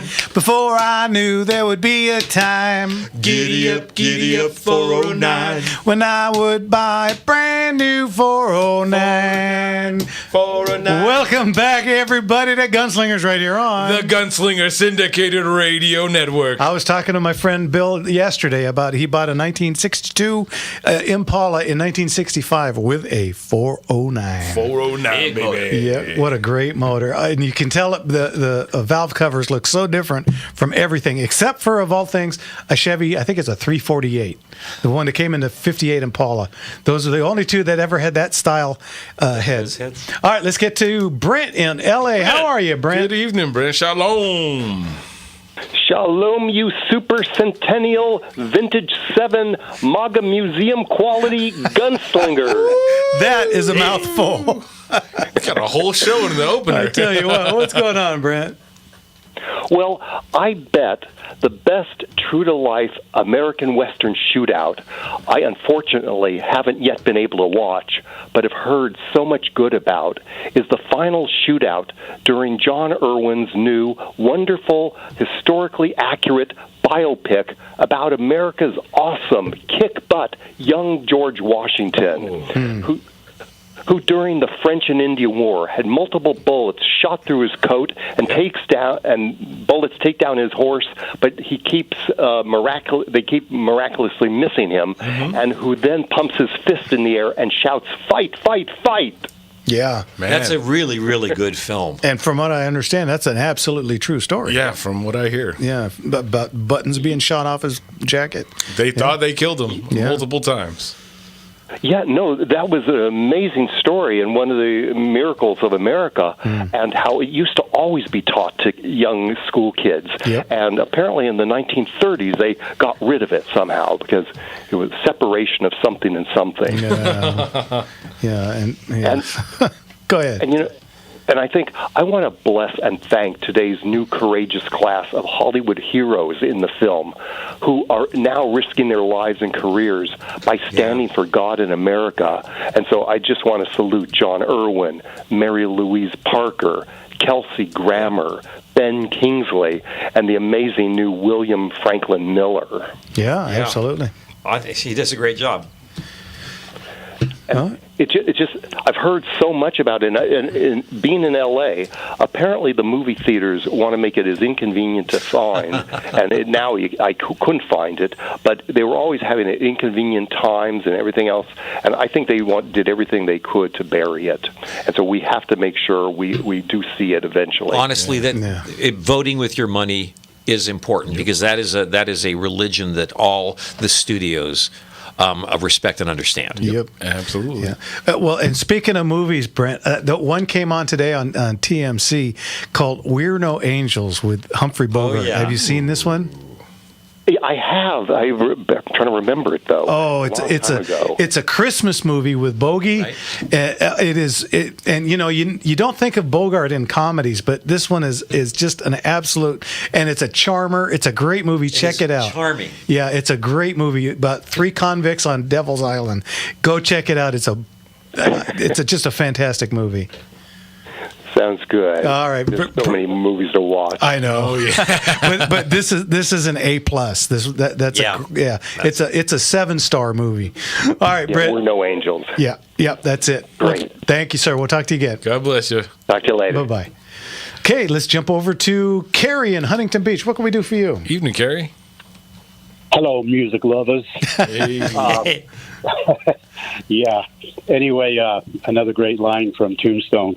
But I was just wondering, all these good guys with guns, if you could do like a little segment every week and just kind of talk about that for 5 minutes, 10 minutes, it would probably enlighten a lot of people. Again, here's why we don't, because that starts to step into the political thing. And I don't know if anybody has noticed, but we rarely get bothered by the left. No. For some reason. Over 7 years, I can count on one hand the amount of calls we've had from psycho, crazy leftists. And it's because we stay out of the political realm as much as we possibly can. And so that's why I don't do stuff like that. Because the guy at In-N-Out yesterday, I totally understand. But again, see, this is when you start getting into politics. The two worst things you can talk about at the Thanksgiving table are what again? Politics and religion. We just try, fun with guns. Let's just stay with that. We stir the pot enough. Yeah. But if you get American Rifleman, they have a whole page right in the front of the. Yeah, that's what kind of I thought was kind of good. But I get what you're saying. Yeah. Yeah. All right. Understood. Well, we appreciate it. Thanks. Keep up the good work. Thank you, sir. Take care. God bless you. Bye-bye. Well, just because we were talking about some of the great times that we had and some of the great guests we have, I have to bring up the sheriff. Multiple times. Actually, I saw him post about that today, about what we were just speaking of, and about good guys with guns and all that. But thank you, Chad, Sheriff, for always being with us and being a part of our team and fighting for us and protecting us. Thank you so much. Right. And another one on kind of a different part of the spectrum was Miss Justine Williams. that was a fun interview. She was great on every aspect, and she's still out there shooting. I think she just got married. She is, Congratulations to her. But no, what another great guest. We've had some wonderful guests on there, and thank you guys all for absolutely. And Holy Terror, we've had her a couple of times. She was a lot of fun. She's a great interview. Very great. So, we've had a lot of really good folks, and guys, we want to thank you for being listeners, because this is just 3 guys sitting around a table talking, and if we didn't have you guys listening and calling in and talking to us, we wouldn't have a show. No, you guys make the show. We are the voices, but you guys are the heart. Yeah, absolutely. And so we really, really appreciate you guys. And of course, we've got on all these different internet things. We've got a whole community of people doing all, with all kinds of comments and stuff, and even there we rarely get a bad one.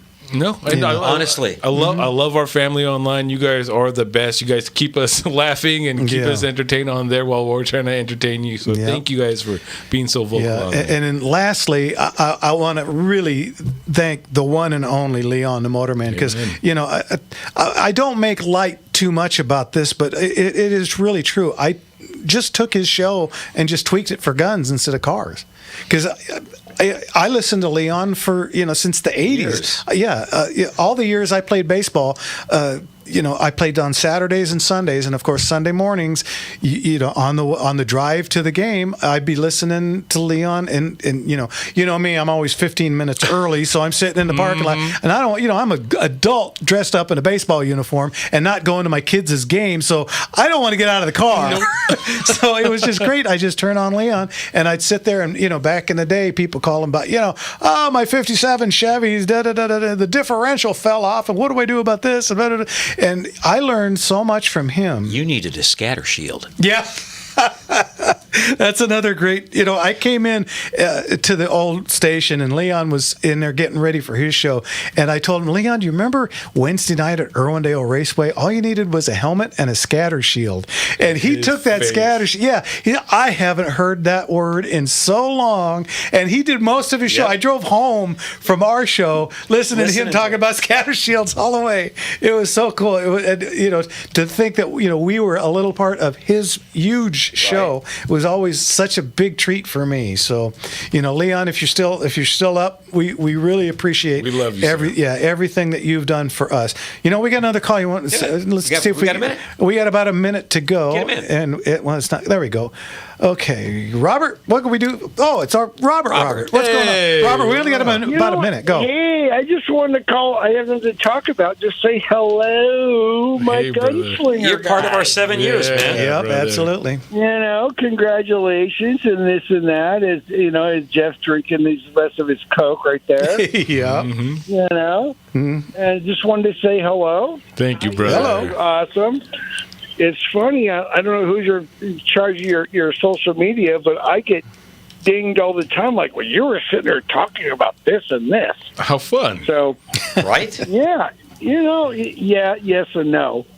But, well, the social media thing for 7 years has been up and down. We've been banned on Facebook for a couple of months. Oh, yeah. And, we were on Twitter for a while, and they kicked us off. And we've been off and on a bunch of different things.